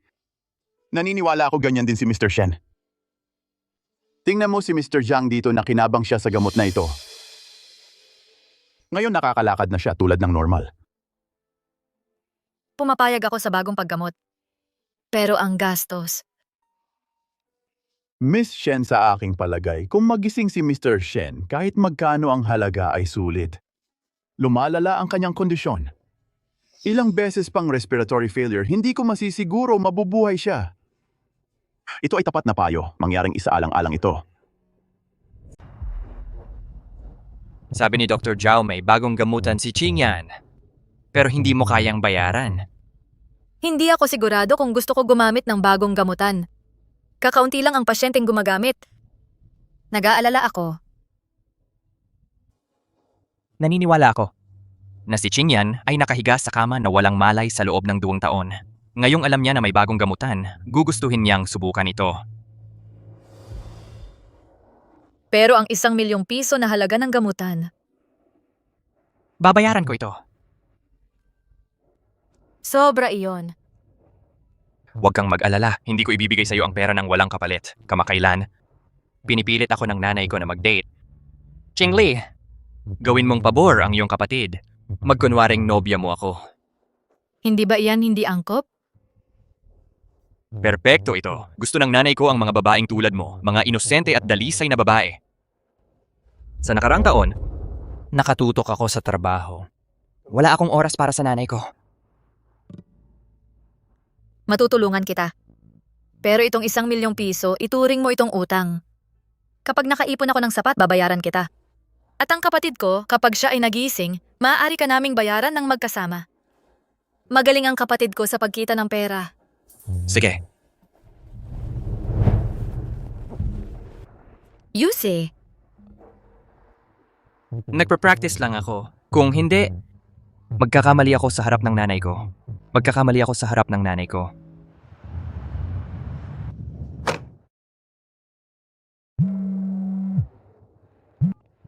Oh? Oh, Qingli, nakuha mo ba ang mga singsing ng magkasintahan? Yuse, hindi ko ito matatanggap. Para mag-arte sa harap ng nanay ko, kailangan nating maging masinsin. Sige, may mga gagawin ako. Susunduin kita mamaya.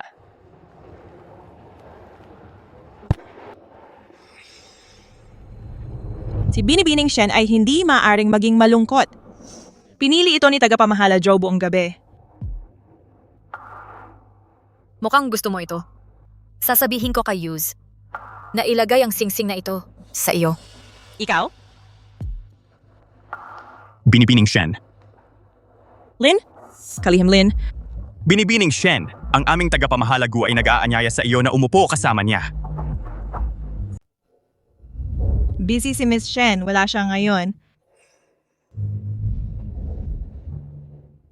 Hinihiling ni President Gu. Kahit 5 minuto lang. Secretary Lin, nasa Amerika na ako. Paano mo ako natagpuan? Huwag mong masyadong isipin, Miss Shen. Nasa Amerika si President Gu para sa auction. Kakagaling lang niya sa pakikipagkita sa organizer ng auction. Nakita ka naming pumasok sa mall. Hindi, sa totoo lang napansin ka namin sa mall. Sige. Sasama ako sa'yo.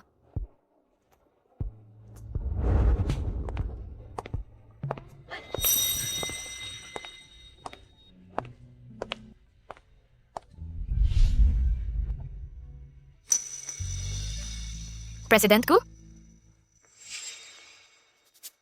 Kailan siya babalik? Miss Shen, kailan ka babalik? Sabihin mo sa kanya. Walang mahalaga, aalis na ako. President Gu. Ipaalam sa kanya. Kung hindi mo sasabihin sa kanya, hindi ka makakaalis sa cafe na ito ngayon. Miss Shen, kung tumanggi kang sabihin ang petsa ng iyong pagbabalik, hindi ka papayagan ni President Gu na umalis kahit isang hakbang mula sa cafe na ito. Sabihin mo sa kanya, tingnan natin kung paano mo ako pipigilan sa pag-alis. President Gu, hindi takot si Miss Chen. Sige, subukan mong pigilan ako. Ihatid mo lang ang mensahe.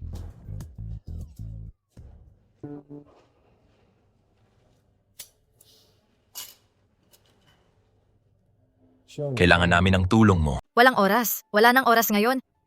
Wala ring oras pagkatapos umuwi. Dapat kang gumawa ng oras. Pag-uwi mo, tawagan si Secretary Lin. Hindi mo na kailangang gawin ang kahit ano. Makipagkita ka lang sa isang tao. May mga bagay akong dapat asikasuhin. Hindi pa ako makauwi. At pagkatapos kong umuwi, baka pumunta ako sa Shangcheng. Xiangcheng. Kung naalala ko ng tama, si Zhou Yuze ay taga Xiangcheng. Anong nasa loob? May sakit ang kapatid mo. Bumibili ka pa ng mamahaling bagay? Paano mo nalaman? Gaano ba karami ang alam niya na ang kapatid ko ay si Shen Qingyan o nakilala na ba niya kung sino ako? Miss Shen, nang makipag-ugnayan sa akin ang paaralan mo, sinabi sa akin ng guidance counselor mo. Tungkol sa mga problemang pinansyal mo. Bakit hindi mo sinabi sa akin ang totoo? Ang relasyon natin ay hindi sapat na malapit para pag-usapan ang mga bagay pampamilya.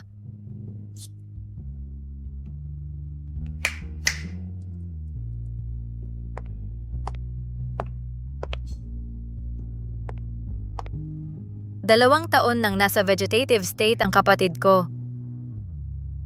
2 buwan na ang nakalipas, nagkaroon ako ng problema sa pera. Kung walang trabaho, hihinto ang panggamot niya.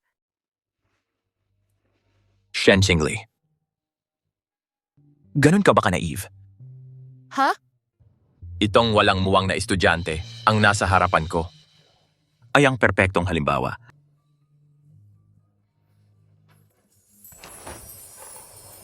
Noong desperado ka sa pera, nakilala mo ako. Sumuko ako sa tukso at pinayagan kang magtagumpay. Dapat humingi ka pa ng higit. Magtagumpay, ako ang biktima. Malinaw na ako ang dehado. Sa mundo ng mga matatanda, mayroong lahat ng uri. Upang manatiling ligtas sa masalimuot na lipunan, dapat mong itago ang kabutihan at kadalisayan. Unahin ang interes. Kapag may hawak kang baraha, walang bawal. Kapag humingi ka, dapat akong sumunod. Gusto man o hindi. Ikaw, tinuturuan mo ba akong mang-blackmail?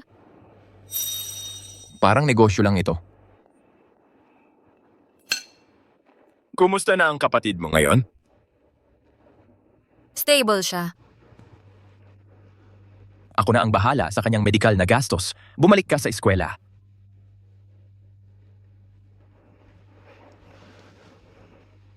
Relax lang. Hindi ito pabor. Isipin mo na lang na charitable support. Kailangan mo lang makipagkita sa isang tao. Matapos mo akong tamaan noon, wala na akong interes sa iyo. Bakit ka? Ganyan ka desidido sa eskwela?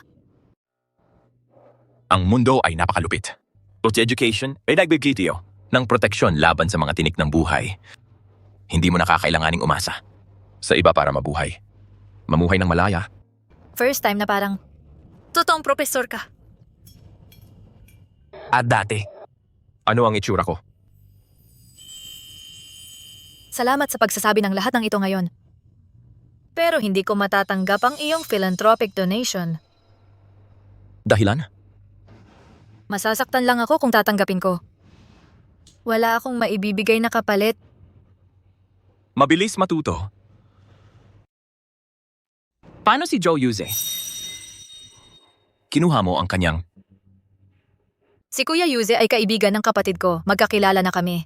Ano ang nasa loob ng kahon? Buksan mo. Buksan mo. Magkaparehong singsing ng magkasintahan. Kanino? Sa pagitan namin ni Kuya Yuz. Tinanggihan mo ang tulong ko. Hindi dahil sa transaksyon, kundi dahil may ibang nagbayad. Hindi. Tigilan mo ang pagsasayang ng oras.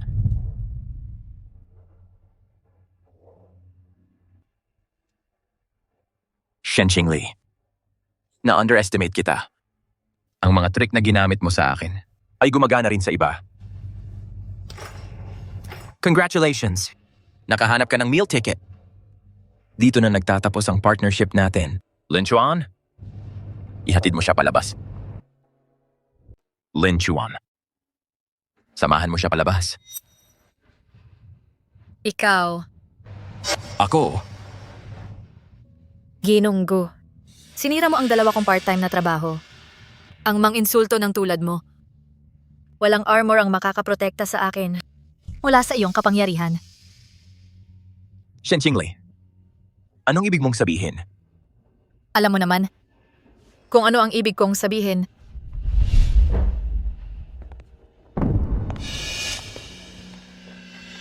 Nakialam ka sa trabaho niya.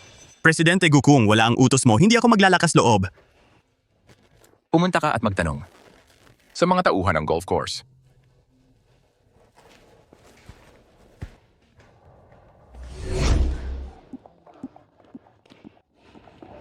Bakit ka gusto ni Presidente Gu? Usapang casual. Tungkol saan, sabihin mo sa akin ang detalye. O tanungin mo si Presidente Gu mismo kung ano ang napag-usapan namin. Ikaw? Qingli,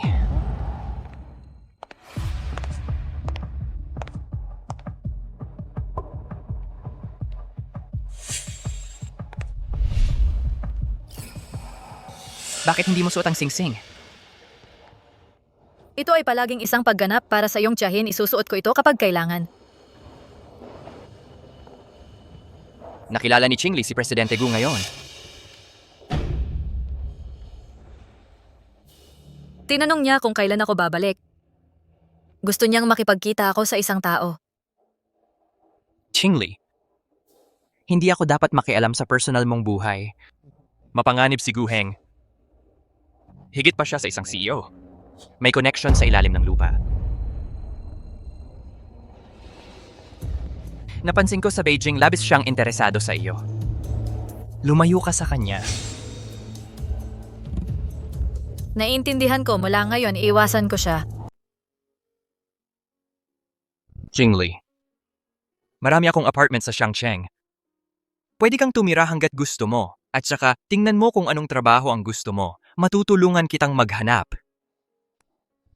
Kuya Yuze, ang mga bagay na ipinangako ko sa'yo, tutuparin ko iyon. Eto lang, hindi pa ako makakapunta sa Shangcheng. Kailangan ko pang bumalik sa kolehiyo.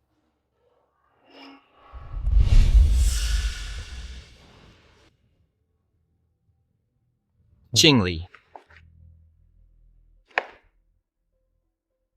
isuot mo pa rin ang singsing. Napakamapaghinala ng nanay ko. Mawawala ang kanyang mga pagdududa.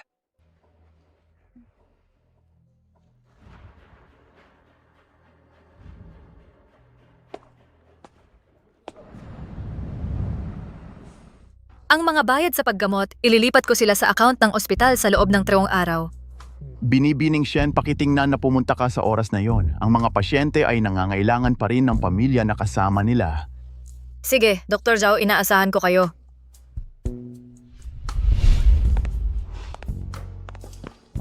Binibining Shen. Ginang Zhang, wala pa akong pagkakataong bumati sa iyo. Ang iyong asawa ay gumaling na. Oo, salamat sa Diyos upang payagan ang aking asawa na bumalik sa akin. Sa bagong plano ng paggamot, pagkagising ng iyong asawa, mayroon ba siyang anumang hindi komportableng sintomas? Binibining Shen, anong plano ng paggamot ang pinag-uusapan mo? Ang aking asawa ay kusang gumising. Kayo ano ang sinasabi ninyo? Bigla siyang nagising isang gabi. Wala siyang natanggap na espesyal na paggamot. Pero sinabi ni Dr. Zhao na nagising siya dahil sa bagong paggamot, kaya siya nagising. Dr. Zhao, sa palagay ko binanggit niya ang planong iyon. Pero hindi pa ito naaprubahan ng Estados Unidos. Samahang medikal ng Estados Unidos. Walang ospital ang maaaring gumamit nito sa mga pasyente. Ayos lang ba kayo? Yuze, pwede mo ba akong pautangin ng 100,000 yuan muna? Qingli, ano ang balak mong gawin? Ang bagong plano ng paggamot ni Dr. Zhao ay may problema. Gusto kong ilipat ang kapatid ko sa ibang ospital. Qingli, Hindi ganon kadali ang magpalipat ng ospital.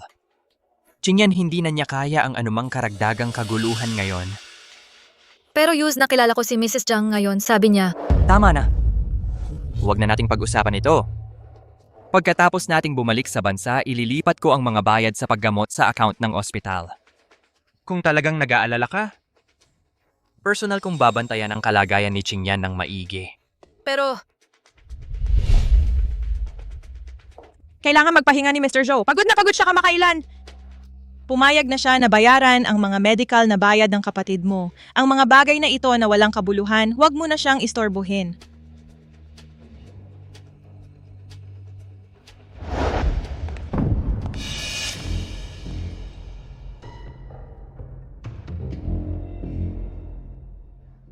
Miss Shen, buong puso kitang tinulungan at ang iyong kapatid, ngunit nagreklamo ka laban sa akin. nagsinungaling ka muna sa akin. Wala ka talagang bagong plano ng paggamot o mga kaso ng matagumpay na paggaling. Ano naman, kung susubukan ng kapatid mo ang bagong paggamot, baka magising siya. Kahit ano, hindi ako papayag. Bakit mo ako ni-report? Alam mo ba, na dahil sa ebidensya mo natanggal ako sa ospital? Ikaw mismo ang lumabag sa regulasyon tungkol naman sa parusa ng ospital. Wala akong pakialam. Na-underestimate kita.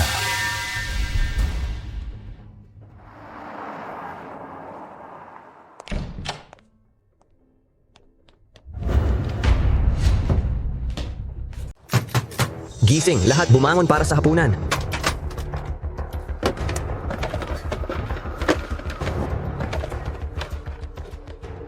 Pumila, huwag kang magloko.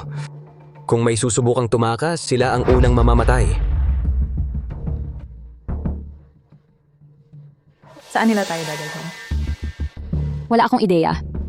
Ayaw ko!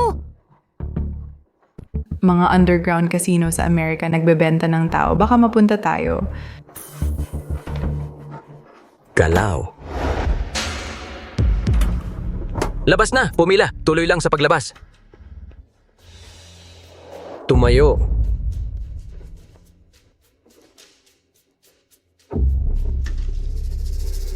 Incheck ka rin? Sa wala pang 2 oras, ipapadala tayo sa bahay subasta. Sa subasta? Ang mga hindi nabili itinatapon. Bilisan! Mamamatay kayo lahat dito mismo. Galaw. Kaya ang pagbenta ang tanging pag-asa natin. Para manatiling buhay. Bilisan. Makipag-ayos ka sa kanila. Sa itsura mo, mabilis kang mabebenta. Pagkatapos mabili, kumbinsihin mo ang bumili sa iyo na hayaan ang pamilya mo magbayad ng pantubos. Bilisan.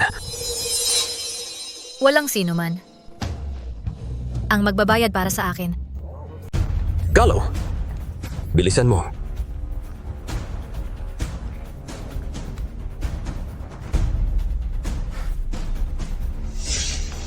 Magdamit ng mapanukso para makakuha ng mas mataas na presyo. Tigil ang pag-aatubili kilos na.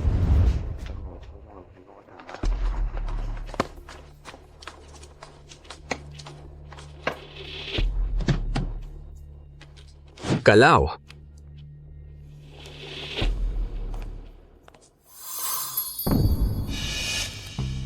Isang babae mula sa Huago klasikong kagandahang Asyano taas, 168 cm, timbang 46 kilogallante, uri ng dugo o bukod sa anemia walang ibang mga issue sa kalusugan. Simulang bid 10,000.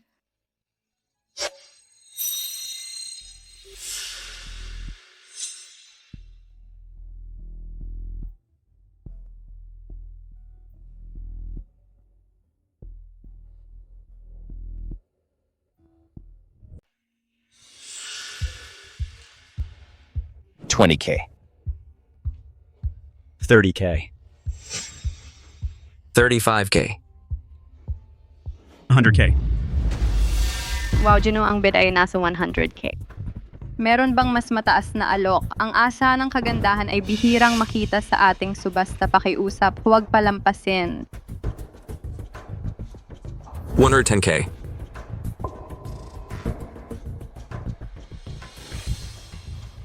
$130K. $200K. $250K. Ang cute, ang ganda sa akin na ito.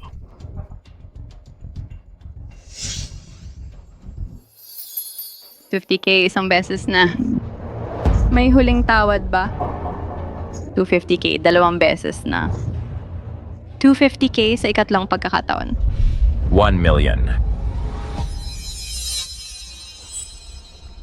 Diyos ko, 1 million.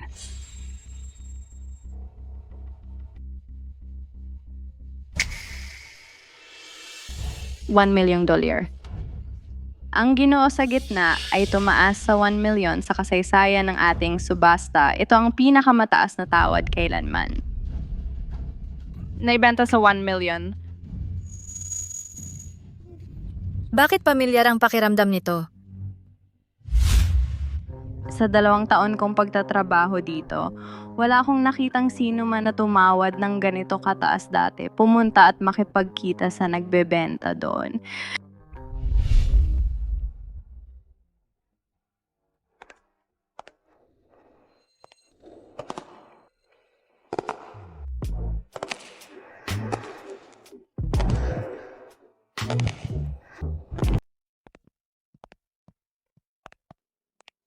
Ginoo ang iyong mga kalakal. Wala talagang sugat sa kanya, pinrotektahan namin siya ng lubusan. Hindi na kita aabalahin, Ginoo.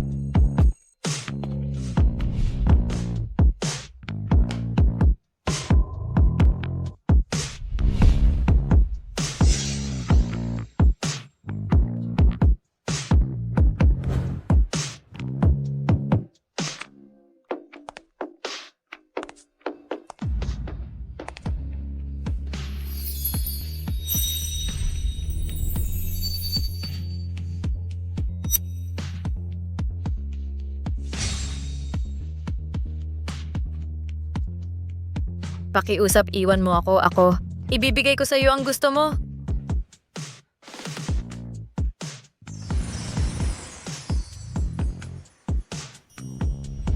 Gusto kita.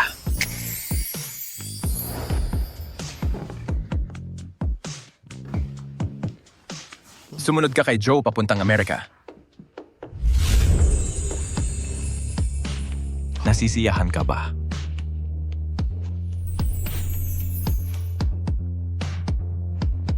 Guheng.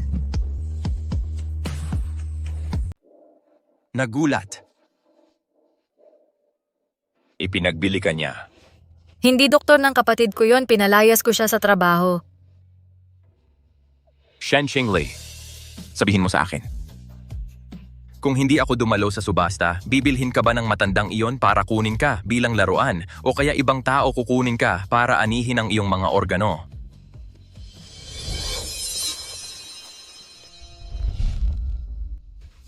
Pasensya na.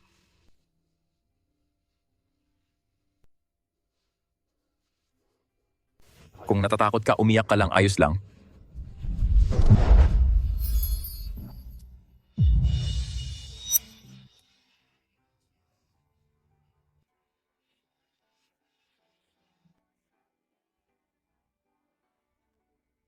Tapos ka nang umiyak?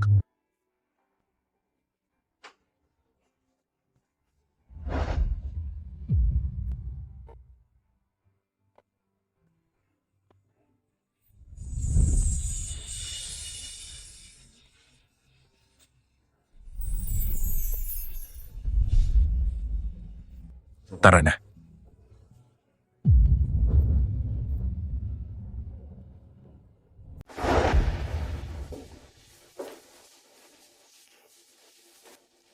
Ginonggo ang daan sa unahan. Huwag tumingin. Hindi kita iiwan.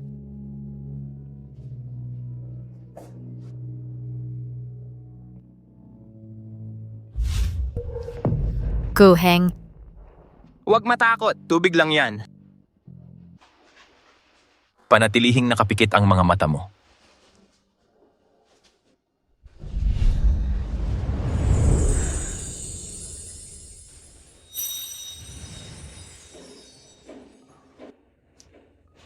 Sige, itaas ang paa. Manatiling tahimik.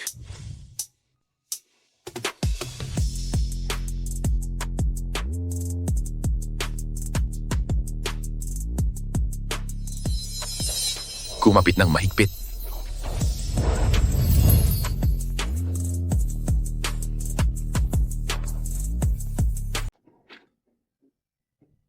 Li, umuwi ka sa inyo? Miss na miss kita nitong nakaraang buwan.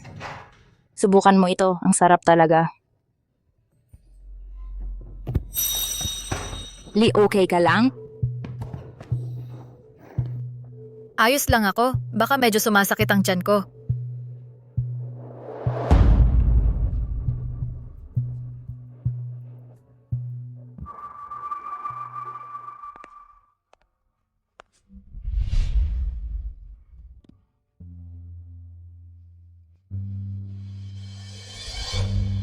Amo. Ako gusto ko ito. Ito? 35. Chingli.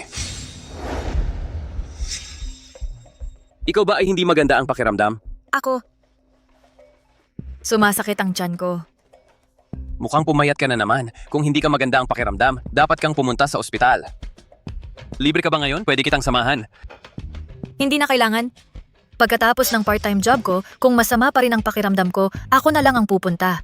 Sige, kung hindi ka maganda ang pakiramdam, tawagan mo ako kahit kailan.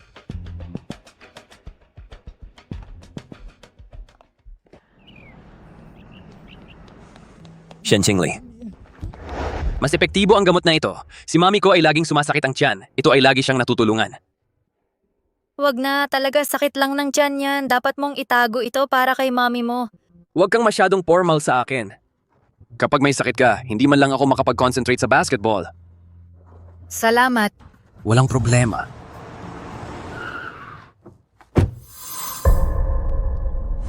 Si Mingzi. Kuya, ano ang ginagawa mo rito? Ay nagbigay ka lang ng 2 aklatan sa paaralan natin. Ano yon? May problema sa tiyan si Shen. Binilhan ko siya ng gamot. Pumunta ba siya sa ospital? Sabi niya, hindi siya pumunta. Busy siya sa sideline, walang oras para doon. Bingi o Pipi? Kailangan mo ng ibang sasagot para sa'yo? Kayo bang dalawa magkakilala? Mr. Gu, kung mayroon wala nang iba, aalis na ako? Sumakay ka sa kotse, pupunta tayo sa ospital. Hindi ako pupunta. Kaya balak mo pa rin. Mag-aksaya ng oras dito habang pinapanood ng lahat?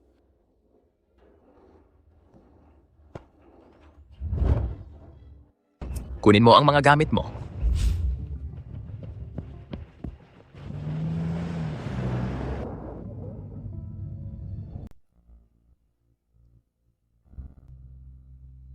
Pagsusuri ng pagbubuntis. Mali ang nakita mo. Binabati kita, Ma'am Shen. Para saan? Kung totoo, maaari pa bang tumawa si Ginoong Gu? Sabihin mo sa akin, ang ganitong bagay, bakit mo itinago sa akin? Akala ko kung ito ay gusto ko sanang sabihin sa'yo sa tamang oras. Kung hindi, magpapatuloy na lang akong mamuhay gaya ng dati. Huwag kang umiyak. Pumunta muna tayo sa ospital.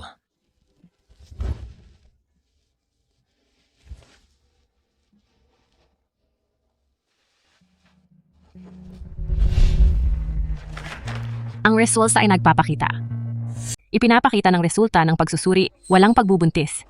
Ang pagkaantala ng regla ay maaring dulot ng kamakailang emosyonal na kawalang tatag ni Miss Shen. Bukod dito, ang kawalan ng balanseng nutrisyon ay nag-ambag sa pagkaantala. Tungkol naman sa madalas na pagduduwal, ito ay dahil sa pamamaga ng sikmura. Ang inyong kalagayan ay lubhang seryoso. Maaari mo bang sabihin sa akin ang tungkol sa inyong kamakailang mga gawi sa pagkain? Ako! Tinatanong ka ng doktor, bakit mo ako tinitingnan? Ako ay wala akong gaanong-ganang kumain kamakailan. Ang aking mga pagkain ay naging napakasimple. Simpleng pagkain tulad ng ano ba talaga? Pangunahin mga mantao at pansit. Kung ito ay lumabas, masisira ang reputasyon ni Ginoong Gu. Pumunta para sa 2 araw na therapy sa ugat. upang mabawasan ang pamamaga ng sikmura. Kumain ng maayos pagkatapos umuwi. Pagkatapos ng lahat ng gulo na ito, sa kabutihang palad walang pagbubuntis. Mukhang ikaw ay nakahinga ng maluwag. Hindi ba dapat? Kung talagang may bata, papayagan mo ba akong panatilihin ito? Ginang. Heng Shaolin, anong ginagawa mo dito? Ito ang pamangkin ko sa malayo. Nag-aaral siya sa Jingbei University. May problema siya sa tiyan kamakailan. Kaya dinala ko siya para magpa-check up. Mrs. Gu, Ang ganda niya. Heng, nakilala mo na ba siya? Oo, pamangkin ni Lin Chuan medyo sakit ng ulo. Lumiban sa klase nung simula ng semestre. Nag-donate ako ng 2 library para maayos ito. Pasensya na, Mr. Gu. Bakit ka lumiban? mga bagay-bagay sa pamilya. Pasensya na sa abala, Mr. Gu. Walang anuman. Manatili ka lang sa eskwelahan at okay na tayo. Secretary Lin 5 taon sa Chow Yue Group. Tungkulin ko ang tumulong. Sa totoo lang, inaapi ang isang dalaga. Kumilos ka ayon sa edad mo. Bata man siya, pero matapang. Miss, ang payat mo. May problema ba? Gastritis lang.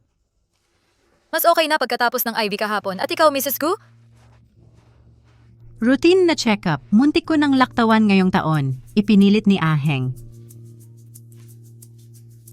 Mrs. Gu, may class reunion ako mamayang gabi. Aalis na ako. Sige.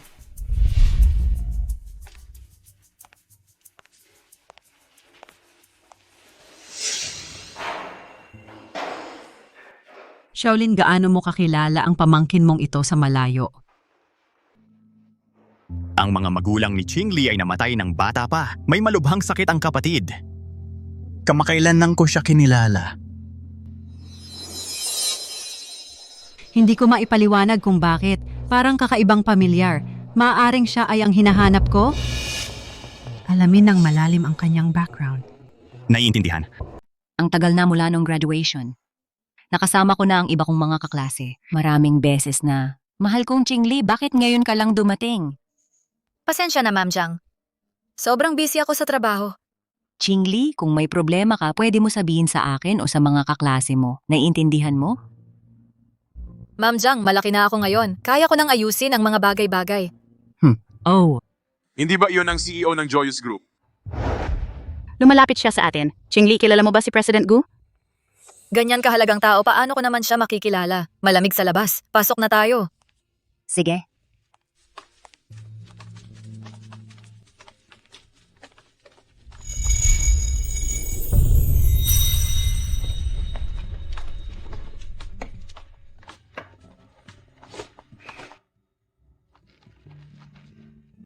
Nakakahiya ba ako? Ang mga tao ay nagsitsismis tungkol sa engagement mo kay Miss Jiang Lu. Siguro si Miss Shen ay lumalayo.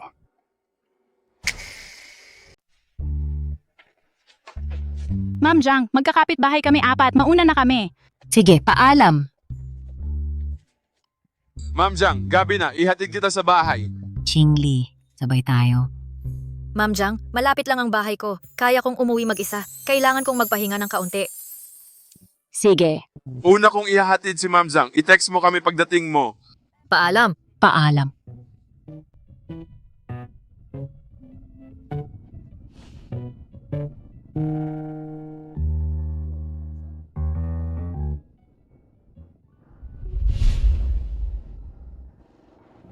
Dumi Road.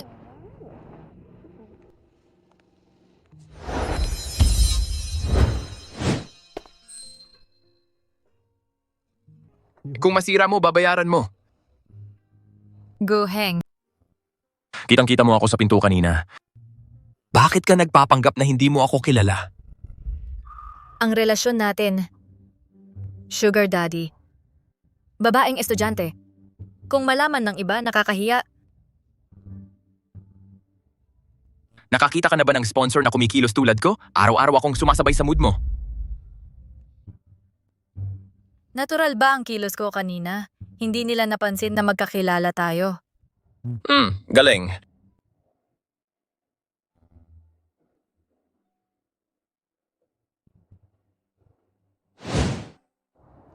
Nung high school, baka nakita na tayo.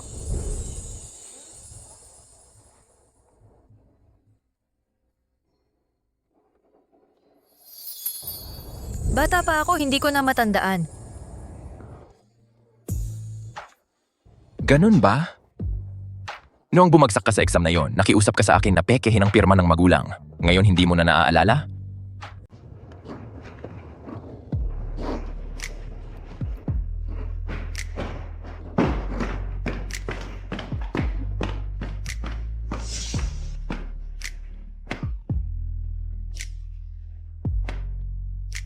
Hoy, hindi ba ikaw ang kapatid niya? Bakit ka nagtatago dito at umiiyak? Ako? Hindi ako umiiyak.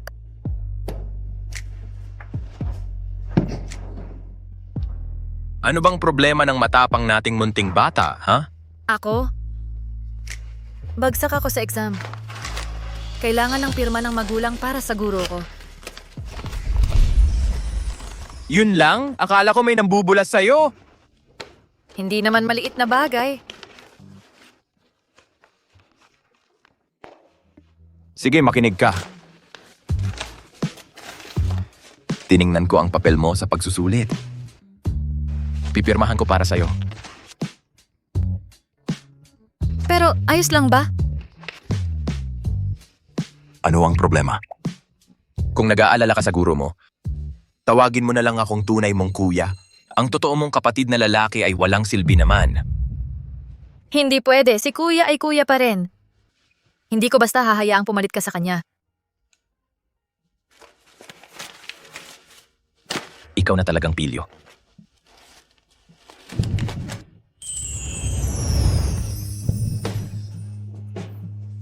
Kung ikaw ang kapatid ko, hindi kita magugustuhan ng ganito. Talaga? Ang tagal na. Hindi ka nagbabago. Walang puso.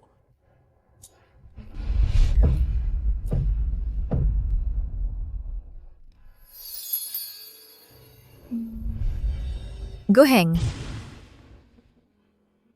Gusto kita.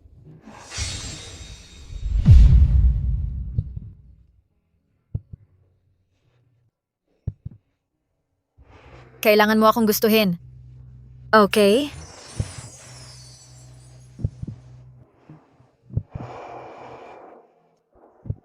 Shen Qingli. Simula ngayon, tuwing taglamig, manonood ka ba ng niebe kasama ko?